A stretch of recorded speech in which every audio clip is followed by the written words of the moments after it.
Next man up, 102.5, The Game. It is a TD Thursday here on the program. Jake Lyman, Turron Davenport, Parker Kelly broadcasting from the Busy Bee Plumbing, Heating, and Air Conditioning Game Nashville Studios, home of the $99 yearly Beehive membership, where the buzz is always about great service. We've got Turron with us for the full show today as the Titans wrapped up their mandatory mini camp yesterday, 2 days out on the field, and now we look forward to training camp next month. TD, what's going on? What's going on, man? I survived the line at the coffee pot. I was about to say, sometimes Ooh. it gets crowded there at the worst times. Yeah, man, but you need your Java in the morning, you know what I'm saying, to get started. But no, life is good, man. I love it. It's been good. It's we are entering the dead time, if there is one, of the NFL calendar over the next month or so before training camp, and then we go, and we don't stop until January at the very least. So excited to talk through what went down in mini camp the last couple of days. But TD, I did want the text line was blowing up at the end of Robbie and Rex Road about Maroon 5. You're our music guy. Are you a Maroon 5 fan? No, I can't say that. Okay. All right. No. All right. I will stand on the first album. Great. Songs About Jane. Good album. Second one has some good songs on it. And then beyond that, I'm not going to touch Maroon 5. But after that, you're done with it. But the early stuff is good. I don't think you can't look down on Songs About Jane. Those were actually good. It was good music back then instead of whatever it is now. But I wanted to get TD's thoughts on that. And then Adam Levine started taking off his shirt every chance he got. Yeah, exactly. Like when they Joe's problem is that they got a Super Bowl halftime show, and by the time they got the Super Bowl halftime show, their music wasn't great. But if they had gotten it, I mean, it was too early. But if, like 2005, 2006, that music was decent from Maroon 5. Yeah, I'll stand on that. You were out there at a mini camp the last couple of days, TD, and of course the one thing everybody's looking at is Cam Ward. Of course, the quarterback's always going to get the most attention. It seems like the overwhelming sentiment is that he had a much better week this week than he had last week, and can take some of that momentum into this break ahead of training camp. Yeah, and that's really the key, taking that momentum into not the break, because look, Cam Ward says it's not a break. He's going all the way through. I do like that, and I think you look at what Robert Saleh said about it not being a vacation as well, and talking about how the season is won or lost in these next 40 or so days. So I think when you look at this, there's still some issues. Like he has some off throws, but it's going to happen. You're going to have those off throws, but he has some really good throws too. So it's just a progression, and just the fact that OTAs were one thing, minicamp was better, that shows a trending in the right direction. I think that's really the way to look at it. Right, and that's what we were talking about last week is he doesn't have to be at his best in June. You'd rather him be at his best when you're actually playing real football. So it was nice to see that there was some upward trajectory from him this week. It seemed like the word that I saw from a lot of you guys who were at practice is he looked more comfortable this week. Comfortable. Yes, that's a great. Playing faster. Yeah, playing faster. He seemed to know where he wanted to go with the football quicker. I'm not going to say predetermined, but he's reading. Right. And you see the head going, boom, boom. And that's what you like. And so Parker, he'll tell you that we stood in the end zone, watched the end zone copy of it, so you could see everything develop really well, and you could tell that he's going through progressions, and he does know where he wants to go with the football. That's actually something I brought up in Shea Tierney's press conference. Yeah. So I had two questions that he answered in regards to Cam, and one of them was about the play calling and how that could increase accuracy, quotation marks. And I like his answer, because here's the thing. The reason why I bring that up now is we're talking about him knowing where he wants to go in the ball. There's built-in quick outs for him to get completions, right? And so when you do that, that's going to make your completion percentage go up. But as Shea Tierney said, that's not exactly always an indication of your accuracy. Right. You still want to be able to complete balls down the field. He has to work on that. But I do like the fact that they have those built-ins to be able to make it easier for him to get those completions, get in a rhythm, and throw the ball effectively. Yeah, I think that was a really good answer from Shea Tierney about everybody points to completion percentage and says that shows you how accurate a quarterback is. And there's part of that, right? If you're an inaccurate quarterback, you're going to complete less passes. That's it is part of it. But part of it also is, are you taking what the defense is giving you? Are you taking more shots downfield, or are you checking down a ton? Like there's more that goes into it than just, are you putting the ball where it needs to be? Completion percentage is an indicator of accuracy, but it's not the only indicator of accuracy. It's not the only indicator. And I think when you look at it, you got to compare yards per completion. Right. Average depth of target, that kind of stuff. So was it 2020 or 2019? I think it was 2020. It might have been 2019. Ryan Tannehill, he had like a dumb complete. I think it was like a high 60s, might even have been 70. And he was at 9 yards per completion. And it was a crazy grouping of it was 2019. That was the year he took over for Marcus. That stretch. It was a crazy grouping of, I'm talking about Y.A. Tittle, Joe Montana, and Ryan Tannehill, right, were the only ones to have done that. So that just lets you know how it's tough to have a high completion percentage and yards per completion.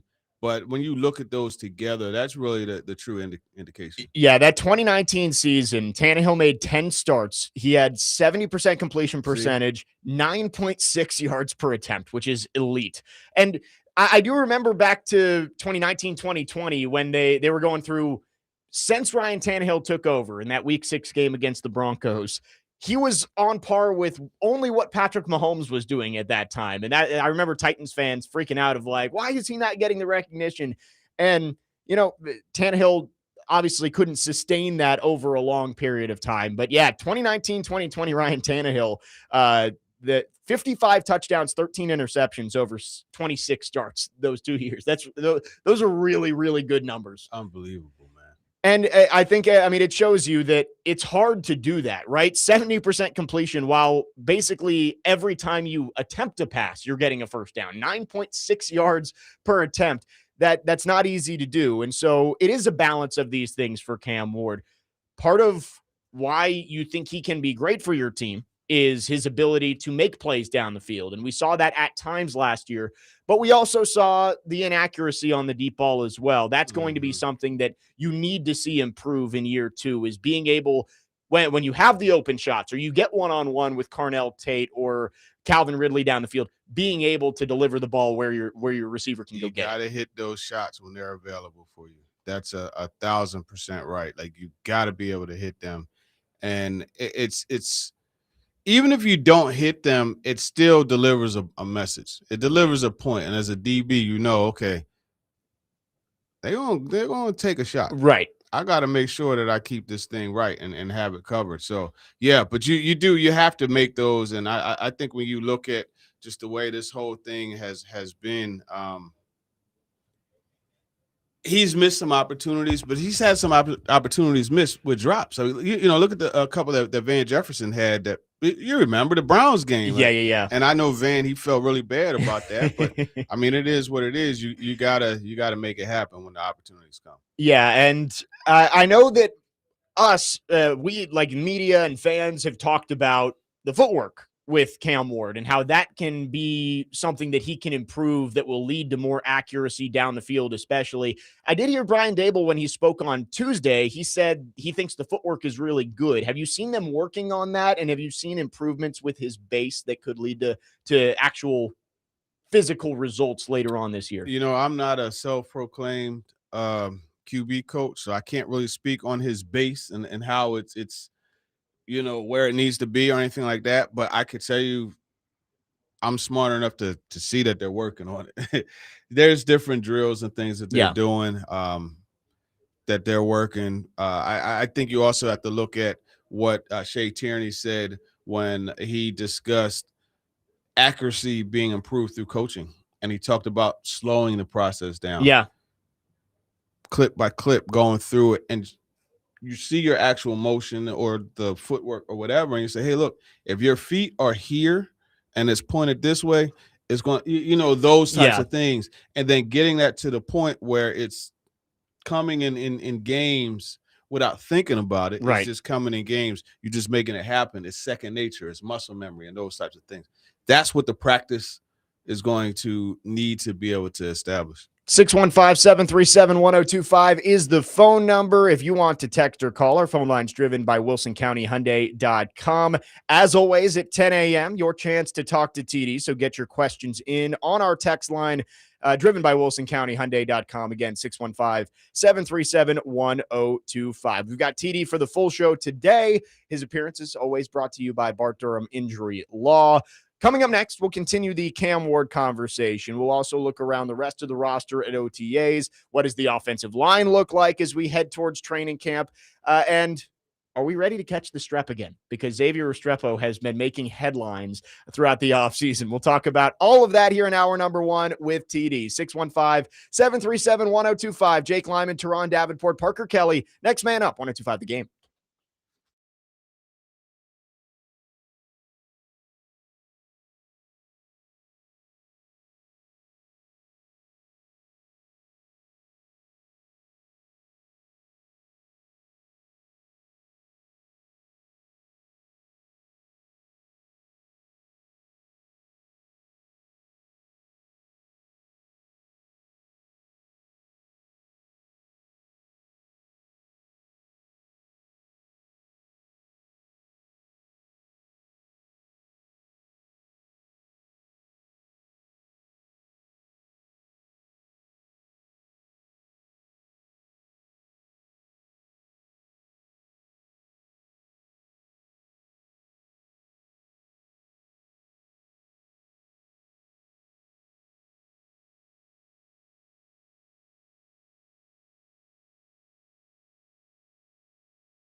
You were pretty adamant last year that even through all the combine stuff, all the workouts you did, that you weren't going to take much of a break from the end of minicamp to the start of training camp. Do you plan to do the same thing this year, or how will you change things up to best suit you for this season, you think? Just got to go. You got to work out. You got to get up and go each and every day. You got 40 days to start camp. So, the break is for us, January to February, maybe early March. There's no more time for breaks for nobody in the locker room. We just gotta go. We're behind the 8 ball. We had the number 4 pick last year. Our goal is not to be top 15 picks. We want to be later. That means we get a chance at the playoffs. We get a chance to win a division. That's our goal each and every year. Pocket all my money spent, so I could deep. That was Cam Ward on Tuesday talking about what he's going to do leading up to training camp. 40 days, and he says he's not taking any time off. Jake Lyman, Turron, Davenport, Parker Kelly. Next man up, 102.5 The Game. Still not drop, but the money. What? Parker, I'm sure he hasn't been in here the last couple days. He's been saving up all of his music to get ready for you. Yeah, I've been looking forward to today since Monday. Me and a nice big plate of fish, which is my favorite dish, but without no money, it's still a wish. Man, Rakim is the god, man. That's one of the god hip hop artists, yo. One of the best ever. Right there with DMC, who sat in his chair and we rapped together. Right there with KRS-One. Man, Big Daddy Kane. Good start for Parker this morning. Paid in full. Yo, that's 1986, man. I was 10 years old spitting those bars. What? I see you you got the parade up too there for the Knicks. I got the parade, man. I ain't gonna lie. I looked it up. I was like, I might have to fly. Really? You thought about it? It was 4:41. I'm like, yeah. Yeah. And then I thought that obviously we had the show, but then I also thought that we had the last day of minicamp. Right. Yeah. And I'm like, I gotta prioritize. Are the Mets in town this weekend? Yeah, I mean, and they had I could have. Yeah, it would have been a buy one get one free. Right. I would have had to get another ticket because I sold my tickets for the Reds game. Yeah. But it's all good, man. It's all good. Parades are cool. I the only one I've ever been to was the Washington Capitals parade, Barry Trotz Cup back in 2018. And it was cool. I mean, you just watch them roll by, chugging beers, having fun. It was great. I thought about going up for the Nationals parade in DC in 2019, but I had class, so couldn't make it work. So the Eagles won in 2017, man. I just told my girl this story the other day because she was like, "Why are you so excited about I thought you didn't have a basketball team." I'm like, I don't have a basketball team. I grew up loving the Knicks and like to see the city win a chip. Right. So I was explaining to her the relevance, right? And I'm like, the Eagles, this is how people are. So one of the players, I say, he came up to me, Lane Johnson, that's my boy. We were talking after the parade, and he was like, T, you never believe what happened. I'm like, what happened, dog? He said, this man came up to me in tears with an urn. And the urn had his dad's ashes in it, and he wanted me to autograph it. And he said he and his dad always dreamed of the Eagles winning a Super Bowl, and he thanked me for fulfilling the dream. Wow. Yeah, it's that deep. It's that deep. And like amazing. You look at this team, like they haven't won since 1973. I'm 49 years old. I was born in 76. Right. So we're talking about 50 plus, 53 years. Yeah. I mean, there are a lot of fans who I think you might have started thinking, are you ever going to see a Knicks championship? What? 100%. How bad the Knicks were? And yeah, man. To see the celebrations in the street on Saturday night where they're singing Empire State of Mind, I thought that was awesome. Yep, having the Empire State Building lit up in the blue and orange. Right. Did you see they put a cat jersey on the Statue of Liberty? Yes. The city's crazy. It's awesome. And we were talking about it like New York had. You talk about the Yankees and how much they've won and the Giants have won, but it's been a while since New York has had a championship team. This is the thing, and I told D-Mace this because he asked me about the significance of the Knicks winning a championship. The Knicks, there's no hockey. You got the Rangers and Islanders. Baseball, you got the Mets and Yankees. Football, the Giants and Jets. Yeah. basketball, it's the Knicks. Right. You know what I mean? And everybody likes it's the ultimate unifier. Yeah. So it's huge. In fact, I think this is bigger than any other sports team in New York winning a chip because they are. And New York is a basketball city. Yeah. You know what I'm saying? So yeah, I saw this Cat is major. Cat went on one of the late night shows, Jimmy Fallon, Jimmy Kimmel, one of the Jimmys, and he was like, I even saw Brooklyn was partying in the streets, and they've got their own team over there. Yeah. And it's like, oh yeah, I did just completely discount the Nets. My bad. Well, they were in Jersey for a long they were in time. Jersey. I still consider them Jersey playing over there in the Meadowlands. But. Right. No, it is funny. The Knicks do seem to be that great unifier. Even if you are a Nets fan, I think you were on board with the Knicks winning that championship. We were talking about Cam Ward and just what he's going to do over the next few weeks. And I like to hear it, after Robert Saleh said basically these next 6 weeks can make or break your season. If you're not locked in and getting ready for training camp and you're behind schedule, it could keep you from having the season you want to have. So it's good to hear that Cam Ward going to keep going and hopefully building chemistry with these new wide receivers. And speaking of that building chemistry, I asked him as he was walking out off the podium, I'm like, Cam, you going to have the guys together, do a passing camp? He was like, come on, man. You know I'm going to. And I'm like, I don't know for sure. I'm just asking. But so, that's another good thing that they're going to have the guys together and be able to work on that chemistry. And it's a good opportunity to just kind of slow things down and really be like, okay, when it's cover 2 and you're running a corner route, I want you to come out like this. Like you don't have the rush of practice. You could just slow it down and really go over it and do the things that you need to do in order to get on that same page. Wandale, I notice when you're like this, you're about to do. So help me out. What, those small, minute details that you could go ahead and see and understand how each other sees the game and also plays it. Right. Yeah, and that's one of the big things that we've been talking about this week is the option routes that are in Brian Daboll's offense. Not only do you have to throw an accurate pass, but you have to see the defense the same way the receiver sees it and attack it the same way. So getting that chemistry going to be crucial, and they've got some time to be able to do that. I do think I never worried Cam Ward was going to get the guys together. I always think back to Mario Cristobal told the story at Miami. You've heard this, right, of when he transferred in, and he was getting guys together to throw the football. And one of his receivers called him and was like, hey, Lamar Jackson just asked me to go catch passes in Miami. Like, sorry, I'm not going to be able to make it. And Cam Ward said, you're not going to be catching passes from Lamar Jackson this year. You're catching passes from me. You better get your ass over here. I like that. I didn't hear that story. Mario Cristobal told it around the draft last year. Something like literally Cam Ward had just transferred in and just gotten to campus within like a week. And he told this guy, if you're not here, you're not going to be catching passes from me either, basically. With a lot more expletives. Right. Hey, listen. You got to put the foot down, man. Right. So we'll see if Cam Ward and he can get these guys together. Usually we'll see stuff pop up on people's like Instagram stories of, they're at Vanderbilt today and all that kind of stuff. Tight end U is next weekend. Yeah. I want to say we were talking about that, man. I'm going to be out of town, unfortunately. Oh, yeah.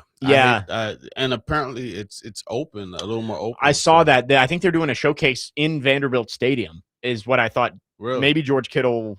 Maybe it's the practice field, but I thought he said maybe they're getting the stadium and getting to do a showcase there. Okay. So, that's next week. I'm sure Gunnar Helm will be over there. He was there last year. The last one. That's actually where I first got to talk to him. Right. He was shocked because I was there on the field and I saw him. I said, "What's up, Gunnar?" And he looked like. I was like, "I know who you are, man." Right. I cover the Titans, right? 615-737-1025 is the phone number. Let's go to the phone lines. Dustin in Hopkinsville is called in. Dustin, thanks for calling. What you got for us? Yeah, so I was listening to Cam Ward talking yesterday, and I never worry about his work ethic. Right. I never worry about him being a silent dog, a quiet dog, but a dog, when you come on that porch, you're going to get bit. But I will say for Cam, at his young age right now, I don't worry about it. But at some point, the man does need to realize there is burnout, and this is OTAs. It's the right time to be pushing. But at some point, you got to have time to yourself. And anytime I've been at work and I've had a problem, I was an electrician for 8 years, and I would always tell guys, let's go take a break, man. We'll come back to this. It'll be there when we come back. And we figured out, and we spent 45 minutes trying to figure this out. We come back, we figure it out on break. We come back, we have it done in 5 minutes. Mm-hmm. But I don't worry about his work ethic. Sometimes I worry about him getting a little burnt out, but Cam may be one of those special people that just doesn't happen. And if he knows his limits and can push, that's fine. But I want to talk about Strat, man, because I really think he is destined to make this team. And if he does, it's not necessarily going to be all this athletic ability. It's going to be absolute heart. And I guarantee you Cam is in his corner just pushing him. But I think he's going to make an NFL team, and he is going to start, and he is going to do good damage for a team, 500 to 600 yards, you know. He does not have to be the fastest, guys. When he jumps, he launches faster than other people, and he catches the dang ball, and he makes acrobatic catches. This guy's going to be somebody on some team, and he's going to keep working. If it takes 3 years, you're going to hear about Xavier Restrepo. Put my name on it. I like that. Thanks for the call, Dustin. I like that, Dustin. Look, I'm not as convinced he makes the roster. I think he's gonna push. He's gonna push. But to Dustin's point about Cam pushing for, look, he made a catch yesterday. Yeah, OBJ style. Parker and I, we looked at each other like, oop. And Ramon and Ron Slade, Ramon Foster and Ron Slade, we all were like, oop. And Rhett Bryan, Cam helmet off on the field. Because he wasn't the one that threw it, right, Parker? Right, no. Helmet off on the field. It was Trubisky, wasn't it? Yeah, it was Trubisky. You know, so, look, I think he has a shot. But, I mean, when you look at this, Ridley, Tate, Manor, DK. Robinson. Wandale Robinson, yes. After that. It's Bryce Oliver is the one I had penciled in, but based on the way Restrepo's been playing, like Restrepo's going to have to make an impact on special teams. This happened last year. Restrepo was killing it. In the OTAs. Shorts and T-shirt. Yep. We got into pads, and it's like. Right. He didn't do much in training camp. But so you got those five. Restrepo, KJ. No, you can't forget about KJ Osborne. Right. Because truth be told, KJ Osborne, because Ridley hasn't really been doing, and Parker, you could attest to this, he hasn't been doing much. In especially in team period, but also 7-on-7. Osborne is the guy working in Ridley's spot. Right. Osborne, to me, seems ahead of Bryce Oliver. It's like he's that second group. Yeah. Going in. You know what I mean? So we'll see. But the thing is, when you look at this, because Chris Sanders and I talking with TD yesterday, we went through the receivers, and I'm like, they have one dedicated slot receiver, Wandale Robinson. Yeah. That's it.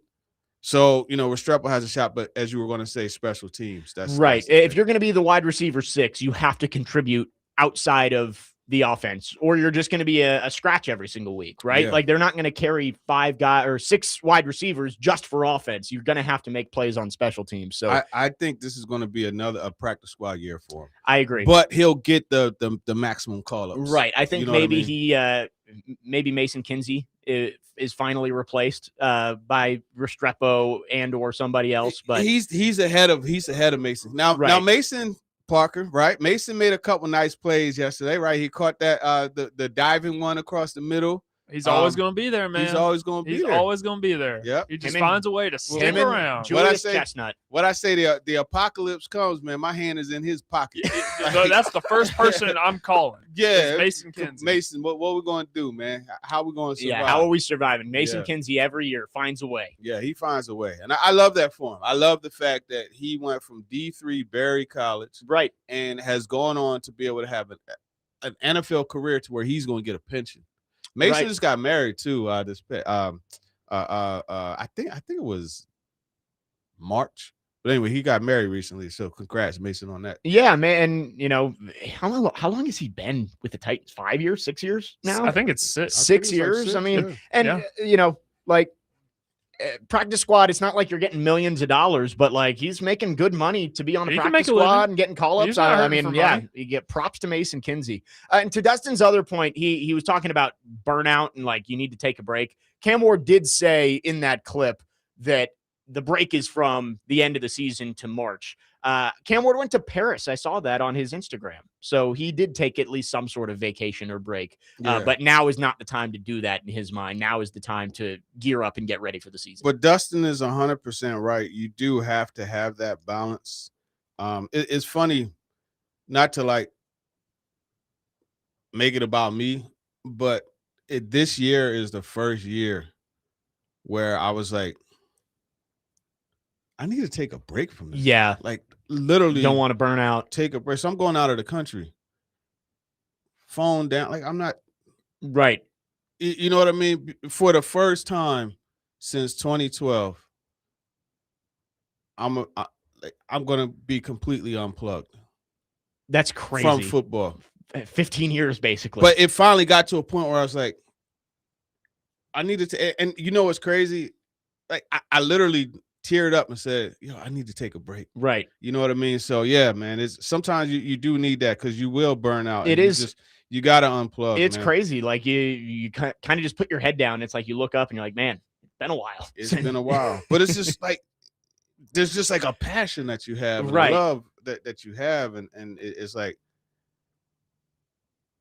I love it, but I gotta take a break. Right. I gotta take a break. Right. Get away. 615-737-1025 is the phone number. If you have any thoughts, we'll continue talking about the Titans wide receiver room. Is it Xavier Restrepo who could end up making his way onto the 53 with a good training camp? Also wanted to talk about the offensive line. Titans made an addition up front. Wanted to get TD's thoughts on that. We'll do all of that here in the first hour. And don't forget, Talk to TD coming up at 10. Get your questions in, 615-737-1025. Jake Lyman, Turron Davenport, Parker Kelly, next man up, 125 The Game.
Next man up, 102.5 The Game. Jake Lyman, Turron Davenport, Parker Kelly with you. You gotta check yourself before you wreck yourself. This is a classic. It's bad for your health. See, I gotta say, if I was in Parker's shoes, I would struggle with this. Just because, I mean, like, I applaud Parker every time because his bag is deep when it comes to music. I would not be able to do what he does. Look, man, like for me, really, you play any 80s, 90s hip hop, 9 times out of 10, you're gonna get the head head nod. bob. Yeah, You know what I mean? That right there. So that song, that's Ice Cube. That was on his first project by himself, away from NWA. That beat is actually from Grandmaster Flash. Oh, yeah. There's original beat to that, and then he took the tickety check yourself before the record. That is from Das Effects, who they had. What was it? Mic check, straight from the sewer. We talking about like 92, 93. Yeah, like 92, Das Effects. So that's the thing that's really dope about music, the way they do hip hop, especially is how they will pull, a song. I told you sent me the stove. Yeah. Right? So like the way that they will pull and just mix stuff together, it's so creative. There's a gift that these guys have, and I respect the hell out of it because it's just is amazing the thought process to be able to put all this stuff together, slow it down, and be like, that's a beat. No, it's awesome. You sent me the Mobb Deep one with the stove, the burner, and it's like hearing that, and it's like I couldn't hear it as much when Parker played it last week because I was out at the golf course. Yeah. But when I heard it on the Instagram, I was like, man, that's really cool. Jake, let me tell you something, man. Back in the day, there's a club called the Tunnel in New York. And normally, like, you're playing songs and you're mixing them together. Yeah. That one, they would just, like, the song would, like, the first song would just come to a stop, and you hear that whole place, just the energy in there. Oh, my God, the energy in there would just have you, like, sorry to go off topic. It's okay. This is what June is for. Yeah. You take your tangents when you get them. Hey, I'm full of them too. We talk about music. I'm full of music them, or basketball or whatever we get into. Yeah. Speaking of music, look at Jada Kids on the it's on the parade on the bus on the parade, man. New York is crazy right now. I know it. That's got to be awesome. I mean, that's got to be a holiday in New York, right? No one's working today. Yeah, man, everything's closed, man. Everything. Are they taking them to all 5 boroughs? Like they're going to be on the Staten Island ferry later today? They need to be. You know what I mean? But it's pretty dope because like I'm watching this. I've seen Latrell Sprewell. I saw Amari Stoudemire, Patrick Ewing, Larry Johnson. One of my favorite Knicks ever, John Starks. I used to love John Starks, man. That was my guy, man. But they're showing all these old Knicks, man. It's dope. I saw Chris Rock there, Tracy Morgan. We discussed it on Monday. Do you think Jalen Brunson is now the greatest Knick of all time? Man. All right, look, Bernard the King is up there too. Oh, I saw Melo there too. An argument can officially be made because he also gave up $100 million. Yes. You know what I'm saying? Yeah, that's what I said on Monday is that you definitely put him in that group at the top now. I think if he's just there for another 5 years and keeps them in contention and he's their best player, then I think, 5 years down the road, you might say, Jalen Brunson's the best Knick of all time. He brought the title back. I just think the longevity of like Patrick Ewing and, Clyde, Walt Frazier, Clyde, you've got a lot of good options there, but Jalen Brunson definitely deserves to be in that discussion now. Absolutely. You can't talk the Knicks without Jalen Brunson now. Right. Which is unbelievable. That's crazy. You gotta love it. You bet the Mavericks wish they had re-signed him now. Especially $50 million they could have had. He wasn't having that success in Dallas, though. He wasn't, but that last stretch before, you know what I mean? He left and went to he showed like, hey, wait a minute. He got something. Yeah. He got something. No, and the Mavericks at that point wanted to build around Luka Doncic. And which I get it. I get it. I get it. Luka is And then they traded him. Luka looked like he was going to be the best player in the league, and he might end up being in the MVP conversation for the next 10 years. But then you traded him away. A part of building around your franchise player is to have other good players, though. Like, you know what I'm saying? Right. And they could have had him at a modest $50 million. Yeah. Like, come on, man. Honestly, maybe Kyrie Irving was more of the blockade there for Jalen Brunson than Luka was. Because I think you could have had Jalen and Luka together, but they decided they were like, we're going to have Kyrie be the other. But, you know, the thing is, I wonder how well they would have been together. Because, like, this Knicks team is perfect, right? Because you look at Luka, you look at Brunson, they got to have the ball in their hands. Right? Yeah. It's a lot like when the Nuggets went out and got AI, you know what I mean, and put it with Melo. It's like everybody said, championship. But they're two ball dominant players. Yeah. How would that work? I don't know that it would have worked. Like when the Nets tried to build their super team, and it's like you've got Kyrie Irving, James Harden, and Kevin Durant. Yeah. Only one person can shoot the ball every time down. Yeah. Look at Walt Frazier. Well, so John says, stop disrespecting Walt Frazier. 4312 says, Patrick Ewing, the end, best of all time, regardless of championships. Ain't nobody disrespecting Walt Frazier. Right. No, we put him in the we put him in the conversation. Right. Neither one of us said he's the greatest Knick. Right. Although I think you can say firmly top 5. Yeah. 100% in the top 5. Jalen Brunson? Yeah, Jalen Brunson. Oh, no, he is. I think he is. Hey, Parker, I'm gonna say it to him. Listen, I'm gonna give it to him. Parker, I got to tell you though, if you could have saw Bernard King before he tore his knee up, I mean, this dude. There's this guy on the Pistons, named Kelly Tripucka. Bernard used to bang on his neck all the time. He used to kill Dr. J. He used to kill Magic. He killed Bird. Bernard was so good, man. So it's hard, man. It's hard, but Brunson got a chip, and like that's what pushes him over the top for me. Right. And the fact that he carried him. He did. He carried him. He scored 45 in the clinching game out of 94. I just love the fact, like, the dude is a literal bucket. Yeah. Anytime, and he's the one you'll see him, and you're like, man, this dude, he puts his head down, drives into him, crosses back, and then crosses back over, and then comes back, and you'll see him, and they'll shoot. And you're like, no. That's a good shot. You know what I mean? Right. It's crazy. Was it Adam in Portland who tried to tell us that he wasn't clutch, that he didn't make the shots, and then he just did it over and over? We don't even need to acknowledge that. Man. See, like, heck out of here. Hey, that's literally talking out your neck, man. You're talking real crazy right now. I don't think you can put Jalen Brunson as the number one guy right now when he's not in the top 10 in points, not in the top 10 in really anything in Knicks history. And I know he hasn't been there that long. That's why I'm saying, like, let him get some longevity. Now, if he wins the second title, game over, right? Like, if he wins the second title, it's over. Jalen Brunson's number one. New York will officially blow up. Right. It won't exist anymore.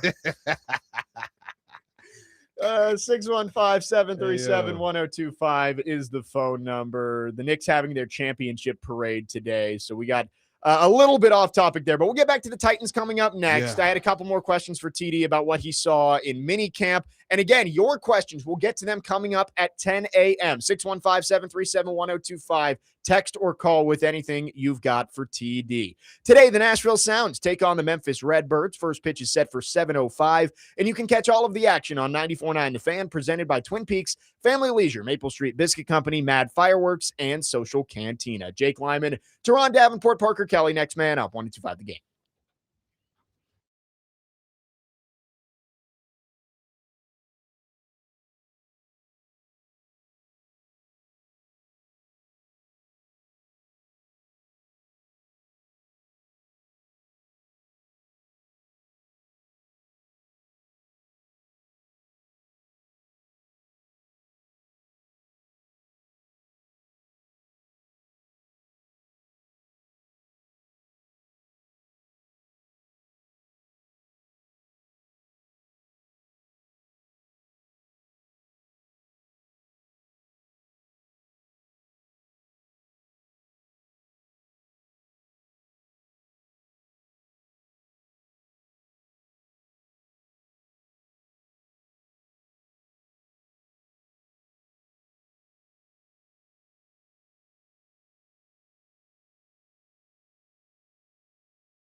Next man up, 102.5 The Game. Jake Lyman, Turron, Davenport, Parker Kelly with you, finishing up the first hour.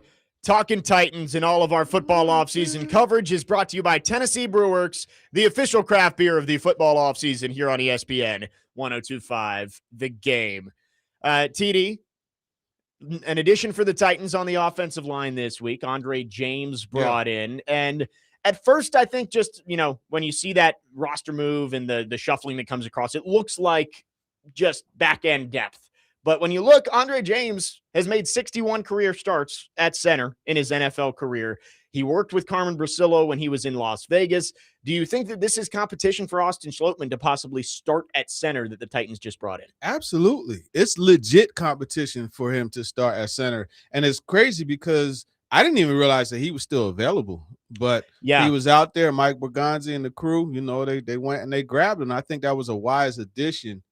I want to see now, and mind you, they cut. I think it was Hill. Hill. They cut Hill, he was getting pretty good reps, at center. Yeah. Right. So he's out of the mix, and of course, Coogan is still in the mix as well. So you got three legit options. I mean, I wouldn't be surprised if James moved his way in. Yeah. Quite frankly, I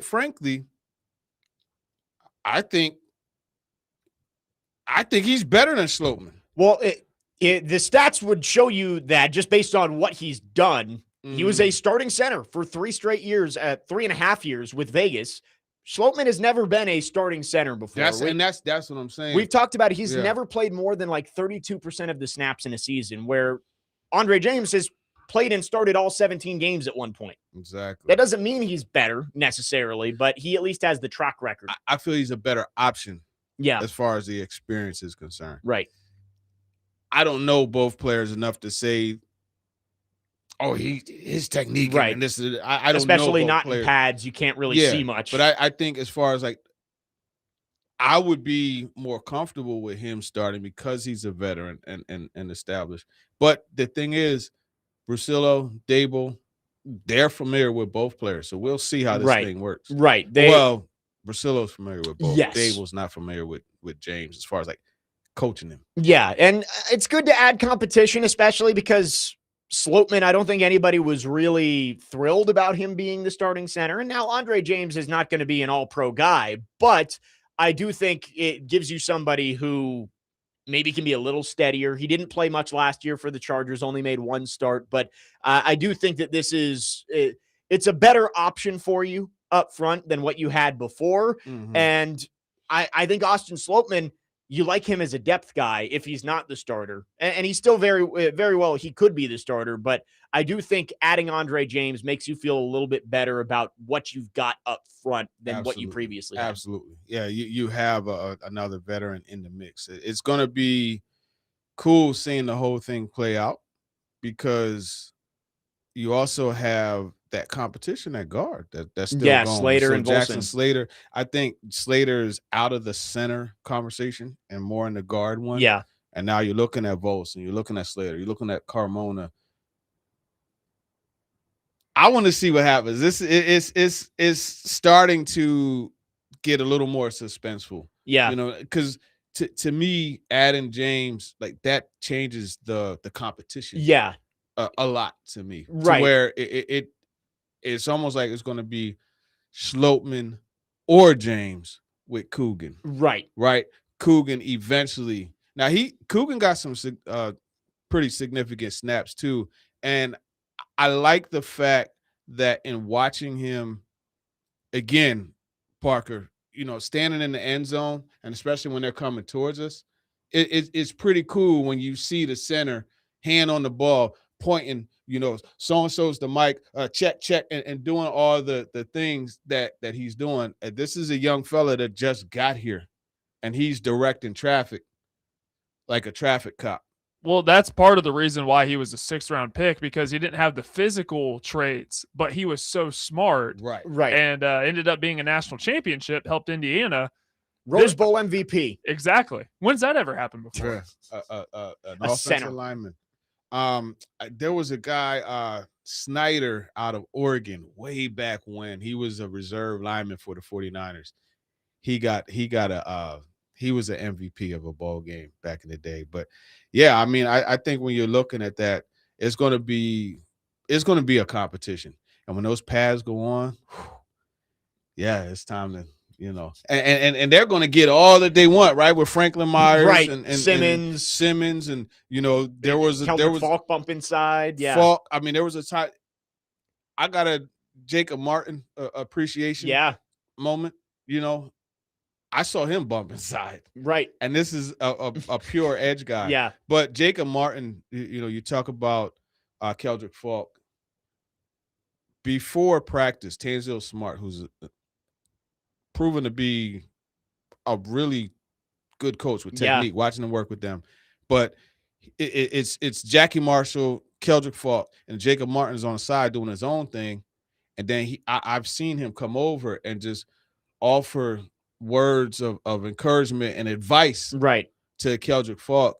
And then seeing that stuff, I'm a big stickler for what you do pre-practice, individual period, moving that to team period. Yeah. And seeing it. And Falk had a couple sacks yesterday. Yeah. So yeah, I think this D-line is really good. And they're going to give that guard and center competition iron sharpens iron, every bit of help it needs in order to evaluate and get a good one. Yeah, I think I was reading through your notes. Jermaine Johnson had a sack yesterday, or a would-be sack. Jacob Martin, Keldrick Falk. So you're seeing some of that with those guys.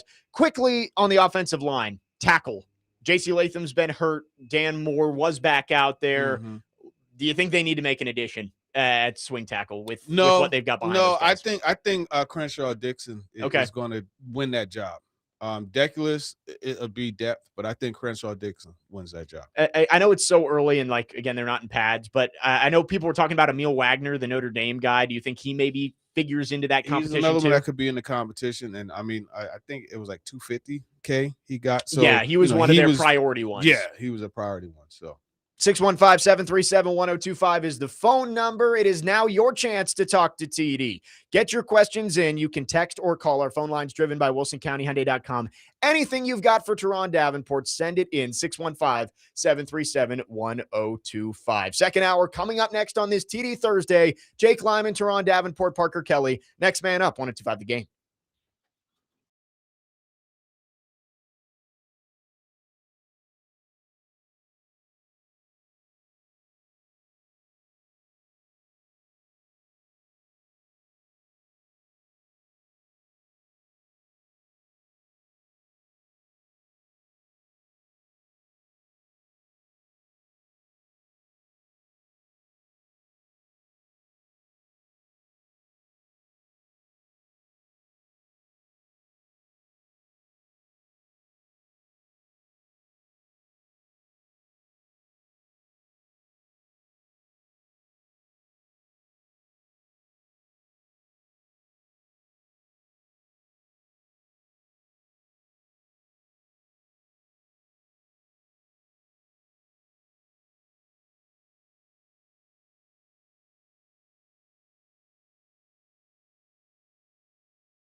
Second hour, next man up, 102.5 The Game. Jake Lyman, Turron, Davenport, Parker Kelly with you on this TD Thursday, broadcasting live from the Busy Bee Plumbing, Heating, and Air Conditioning Game Nashville Studios, home of the $99 yearly Beehive membership, where the buzz is always about great service.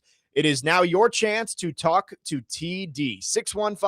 615-737-1025. Text or call with any questions you have for Turron. We will try to get to all of them over the next 30 minutes. We start with 3041. Says, question for TD. What do you think is the Titans' weakness? I'm already trying to scout for the future for next year's draft. Titans' weakness. Oh, he already scouting, advanced scouting. I like that. I still think the offensive line, the interior is unproven. And I would say you're going to have to find a long-term replacement at left tackle for Dan Moore. He's not going to be here for more than, I would say, probably not more than this year, but at the very least, 2027 will be his last year. Yeah, I would say, I think it goes right to the O-line. Everything else I think is pretty solid. Linebacker is interesting because you got Cedric Gray and Anthony Hill Jr. Right. And Cody Barton in the meantime. Maybe safety, but I think Jarek Reed is a solid option as your number 4. They have Tony Adams is very athletic, number 3, and I think Kevin Winston Jr. In my opinion, in my humble opinion, I think he could become one of the best safeties in the league. Really? He just has to get more comfortable in zone coverage. That's the one thing he has to do. He has to get more comfortable. But I'll tell you this, having Marquand Manuel, did you hear his press conference? No. You get a chance, watch his press conference. This dude. He was one of the few position coaches I didn't get to see yesterday. Yeah. Parker, what did I text you in the middle of his press conference? What did I text you? You love that guy. And I do too. That dude loves ball. He loves You can football. tell he's like a kid in a candy shop out there. The passion, you could hear it. But the communication, the way he's, again, standing in the end zone, and when they're low red zone team period, or even 7-on-7 for that matter. Yeah. He's over there in the corner and you hear him talking. And there were a couple times he looked at the split. He said, Kev, look at 2-3, look at the split. Notice he's there. They're going to try to high-low you. Damn it. They high-load him. You know what I mean? And there were multiple times where that happened. Yeah. So I know we're getting off topic, but I think safety is a position where they could use another veteran. Right. But I think Kevin Winston is going to be a darn good one. Yeah, I think secondary in general would be up there. Like safety, Hooker, he's got 2 more years after this one, right? Because they just extended him last year. Winston obviously still has this year and 2 more on his rookie deal. So you like those 2 as your options right now. But I think maybe another young guy doesn't have to be a high draft pick at safety. I would say you need a young cornerback that you can build around. Right? Like Taylor and Flott, you brought them in and they're veteran guys and they should hold down the fort for a little bit. But I do think eventually you need to invest higher draft capital in a young cornerback. Yeah, you do. I tell you what, I know he was a 6th-round pick by the Packers last year and didn't come until Micah October, Robinson. But you know how minicamp ended, right? So Mitch Trubisky drove him down the field. It was like a call-it period. Yeah. 2-minute, hurry up tempo. He drove him down the field. He got them to the 2-yard line. They put Will Levis in. He said, all right, here's your shot. Will Levis, he faded it up to Xavier Restrepo. Michael Robinson jumped up. So let me get that. I need that. Picked it off. And that's the end of camp. Defense went crazy. But I think he's going to be – he's a solid 4. Yeah. You know what I mean? Right. And then Joshua Williams – what That's he's dealing with once he gets, he'll be the 3. But to your point, they could use another young corner because to me, I understand it's a projection type of deal. I want to see Flott live up to that contract. Yeah. And then again, you got Alontae Taylor, who made his mark as a nickel. Right. Playing on the outside. So, there's a lot when you talk about – look at Melo. There's a lot when you talk about this secondary. So we'll see. Yeah, I think if I had to guess, and, obviously it depends on where you're picking in the draft next year, and it's way too early to be talking about this. But if I had to guess, all right, what's a position the Titans might take in the first round next year? tackle, cornerback would probably be the two top positions that I'd be looking at. Mm-hmm. Let's go back to the text line here. This one comes from Jack in Richmond. He says, is Calvin Ridley the fantasy sleeper of the year now that he won't be the go-to wide receiver on the Titans offense? I don't know that I would say fantasy sleeper of the year, but he is a guy that maybe late you could get him. But see, here's the problem with Ridley that you always have, the injuries, right? What if he gets injured? And that's the thing, the likelihood. I think the over-under for was 9.5 games or something like that. So. Yeah, that is the issue with Calvin Ridley is you just don't know if you can count on him. Yeah. And is he going to be in the lineup week in, week out? And I do understand the thought there, though, of the last few years, who else was there to look to on the Titans offense? It was Calvin Ridley. Mm-hmm. I know you had DeAndre Hopkins 2 years ago until they traded him, but last year it was like, all right, Calvin Ridley's there. Who else are they going to go to? One of these rookies or Van Jefferson or Tyler Lockett? This year he maybe can get he's not going to be doubled, and he's going to have more opportunities one-on-one. And look, man, let's call a spade a spade. He's been inconsistent. You know, he has, even when healthy. So it's pouring outside. Yeah, I'm sitting here like, damn, what the hell am I hearing? I think that's one of the first times I've been able to hear the rain while we're in the studio. He's been inconsistent. So, you know, you do have that you have to consider. Let's see. 4312 has a Mets question for us here. Bring it on. You see the shirt? Yeah, I love that shirt, by the way. It's MLB Jam. Yeah, Darryl Strawberry, Doc Gooden. I love that. 4312 asks, TD, who do you think the Mets are going to trade away before the deadline? Hey, chill out, man. Mark Vientos, I would say. Probably Mark Vientos. Yeah, I think it was Jeff Passan just put out an article of like, here are the top trade contenders. I think Freddie Peralta. And who, here it is. And like their likelihood of being traded. Let me see. Number one is Tarek Skubal. And it says 85% chance of him being traded. Dang. The Tigers are horrible. Yeah. Let's see. I'll just find the first Met who's on here. Freddie Peralta is number one for the Mets. He's the number 11 player on this list. Chance of being traded, 90%. So Jeff Passan seems to believe that Peralta is going to be gone. That's interesting. I mean, he's got, a year left on the deal. What a mess. Jeff Passan believes the Tigers are going to have a fire sale here. He's got 80% chance on Gleyber Torres, 60% chance on Casey Mize. Yikes. See if there's any other. It goes into like just a list at this point. Brooks Raley, number 36 for the Mets. And Luis Robert, number 57. Yeah, that's another one with the young Mets, AJ Ewing coming on strong. So. And Mark Vientos, David Peterson, and that's it. Peterson is so hot and cold, man. He's a good pitcher at times, but man. MJ Melendez and Tyrone Taylor also on that list. So there you go. Tyrone Taylor, good defense. Both of our teams could be the fire sales of the deadline. Mets and Tigers just loading up the contenders for the postseason run. Let's go to the phone lines here. Again, it's your chance to talk to TD, 615-737-1025. If you have questions, let's start with Gil from California. Gil, thanks for calling in. Good morning. Hey, what's going on with y'all? Gil, what's up with you? Oh, nothing much, brother. Just hanging in there. Can't call it. West side in the building. You know what it is. But what was I saying?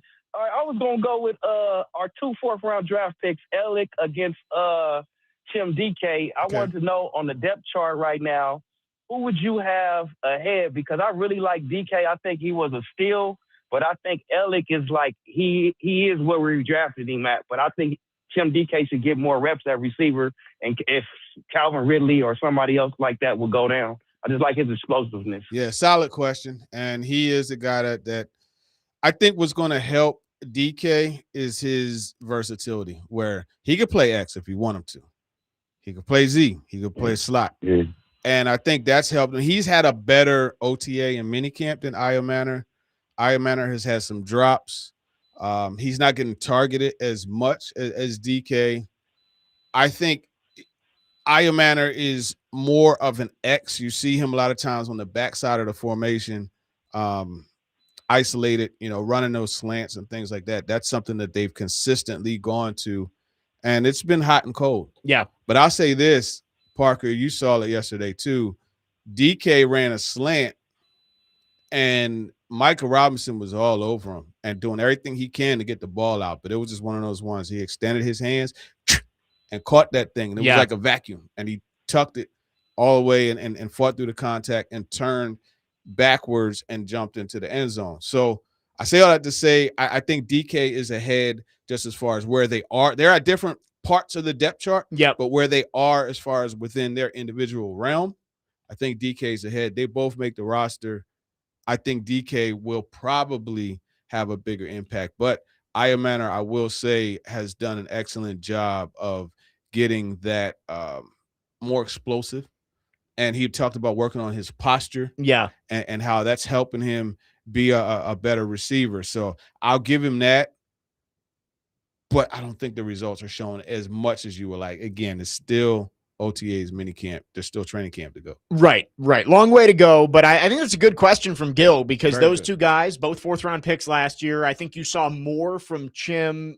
Part of that was just being such a great returner. But I think both those guys being depth pieces are going to be valuable to the Titans this year.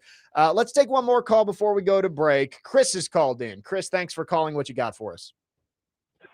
Big TV, Titans and Truth. What's up, my old friend? What up, what up? Titans and Truth. Yeah. Memphis in the building. That's right. It sounds bad.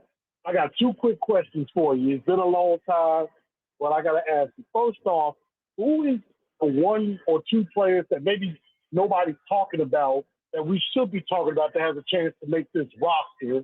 And lastly, to get you out of here, I know you got that old school feel. I usually bring in the slam. I need your ultimate hype song.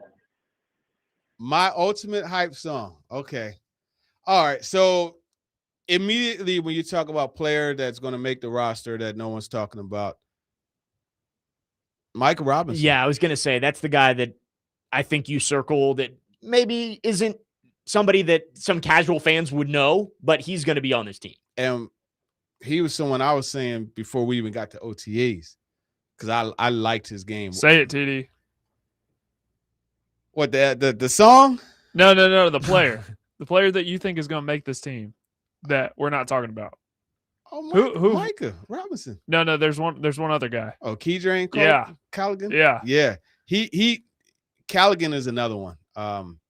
Who he's had a solid OTAs, minicamp, so. Yeah. But yeah, that's another one. I think corner is one of those positions where there is spots for those guys. Yeah. Wide receiver is tough because it is deeper. Cornerback is not super deep. I think that's your 4 and 5 right there. Those guys. So yeah, as far as hype song, I'm such a mood music person.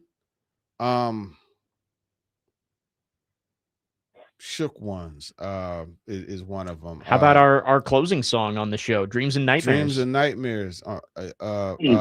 It's Yours by Wu-Tang. Halftime by Nas. Who Shot You by it's hard. Yeah. I mean, I'll even go to Purple Rain. I'll go to 1 in a Million. Wow. In fact, 1 in a Million, that's what that was the last song I would listen to before going out on the field. Wow. And it would get me so hyped I would sit at my locker and cry. I had to test. So I can't give you just one. I could give you an album. Yeah, you gotta get hype playlist for you. Yeah, playlist. Yeah, I knew it was gonna be a hard one for you. I knew that was gonna be a tough one. That's why I asked. Yeah. Thank you for the call, appreciate Chris. that one, Chris. Appreciate it. All right, man. Hit me up. 615-737-1025 is the phone number. We see you on the phone lines. Again, talk to TD right now. If you have questions, call or text 615-737-1025. You can also subscribe to our YouTube channel at 1025 The Game for live shows and exclusive content. We'll monitor the chat there if you have any questions for TD. Jake Lyman, Turron Davenport, Parker Kelly, next man up, 1025 The Game.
Purple rain. Come on.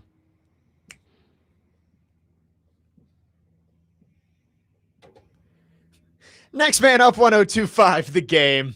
Jake Lyman, Turron Davenport, Parker Kelly. TD Thursdays presented by Bart Durham Injury Law, and it is your chance to talk to TD. Boy, that purple rain. Any questions you have? We got Chris asking for TD's hype song, and Purple Rain mentioned in there. Well done by Parker, getting us hype here in the studio. Let's send it back to the phone lines. Jack in East Nashville is called in. Jack, thanks for calling. Good morning. You're welcome.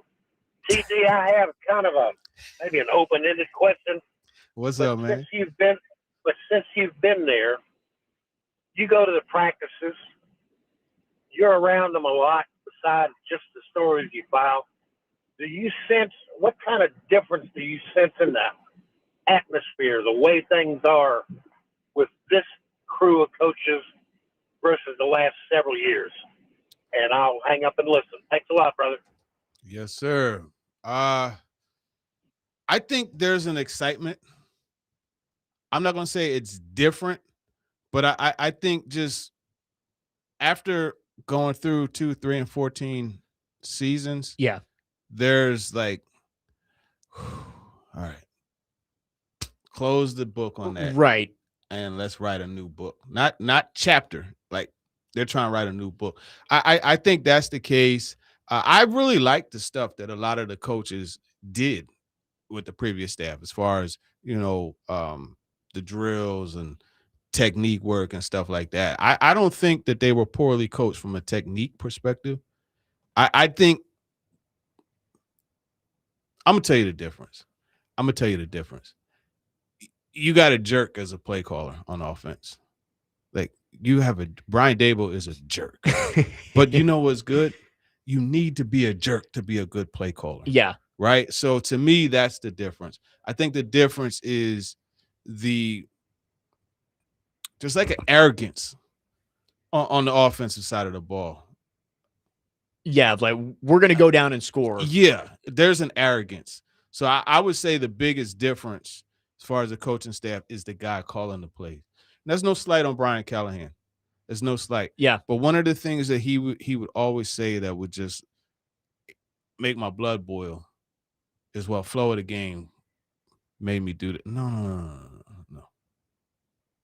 You dictate the flow of the game. Right. You dictate the flow of the game. That's what Brian Daboll does. That's what Art Smith used to do. And those are the things that I like from an offense. You want to try to stop the run? I'm going to run the ball on you and show you that you can stop it. And guess what? I'm going to play action. I'm going to go uptown and hurt you that way too. I like that jerkness. You know what I mean? Yeah. I like think that's a really good way of putting it, because I think there were times when Brian Callahan was letting the game control him instead of controlling the game. And like, I think that's a good way of putting it, of like Brian Daboll was saying, hey, this is how I'm going to call plays, and we're going to establish this, and we're going to set this up. Yeah. Whereas Brian Callahan maybe was letting what the defense was doing dictate how he was reacting instead of being the aggressor. Exactly. That's in a nutshell exactly what it was. And again, I haven't been out there at practice, but I do feel like from what we're hearing, you're right. There's a desire to move on, flush what's happened in the past. And you hear Cam Ward talk about it. We picked 4th in the draft last year. That's not good enough. We want to be a team that's competing for the playoffs and for the AFC South. And that's why I keep going back to, there's no such thing as a must win in week 1, but getting a win in week 1, I think could do wonders for this team's mentality of just a proof of concept of like, all right, we're 1-0. We are above 500. We got to win. And it's like, that can show these guys that it's like, all right, we put all this work and we're off to a good start, instead of here we go again. Yeah. We lost week 1 and it could spiral from there. That here we go again, avoiding that. And that's why in the schedule release post that I did, you had to pick the most important game. I said the season opener. And it's most important for multiple reasons, right? Because, okay, granted, there has been a first impression, but the real first impression for Robert Saleh to those players is the results they find on week 1. Yep. And then not to mention that game is against his former team. And Salah's going to sit here and he's going to tell you that it's just another game, this, that, and the third. But guess what? You a damn lie. Yep. It ain't just another game. This is your first game and your second opportunity as a head coach against a team that fired you, I would say prematurely, but it just was one of those things where a change just had to be made, right? But if you look at everything, did he really get a true, you know what I mean? Yeah, they fired him, 5 games into that 4th year? Right. And then obviously you look at this, the quarterback situation was just a mess, right? So, all right, boom.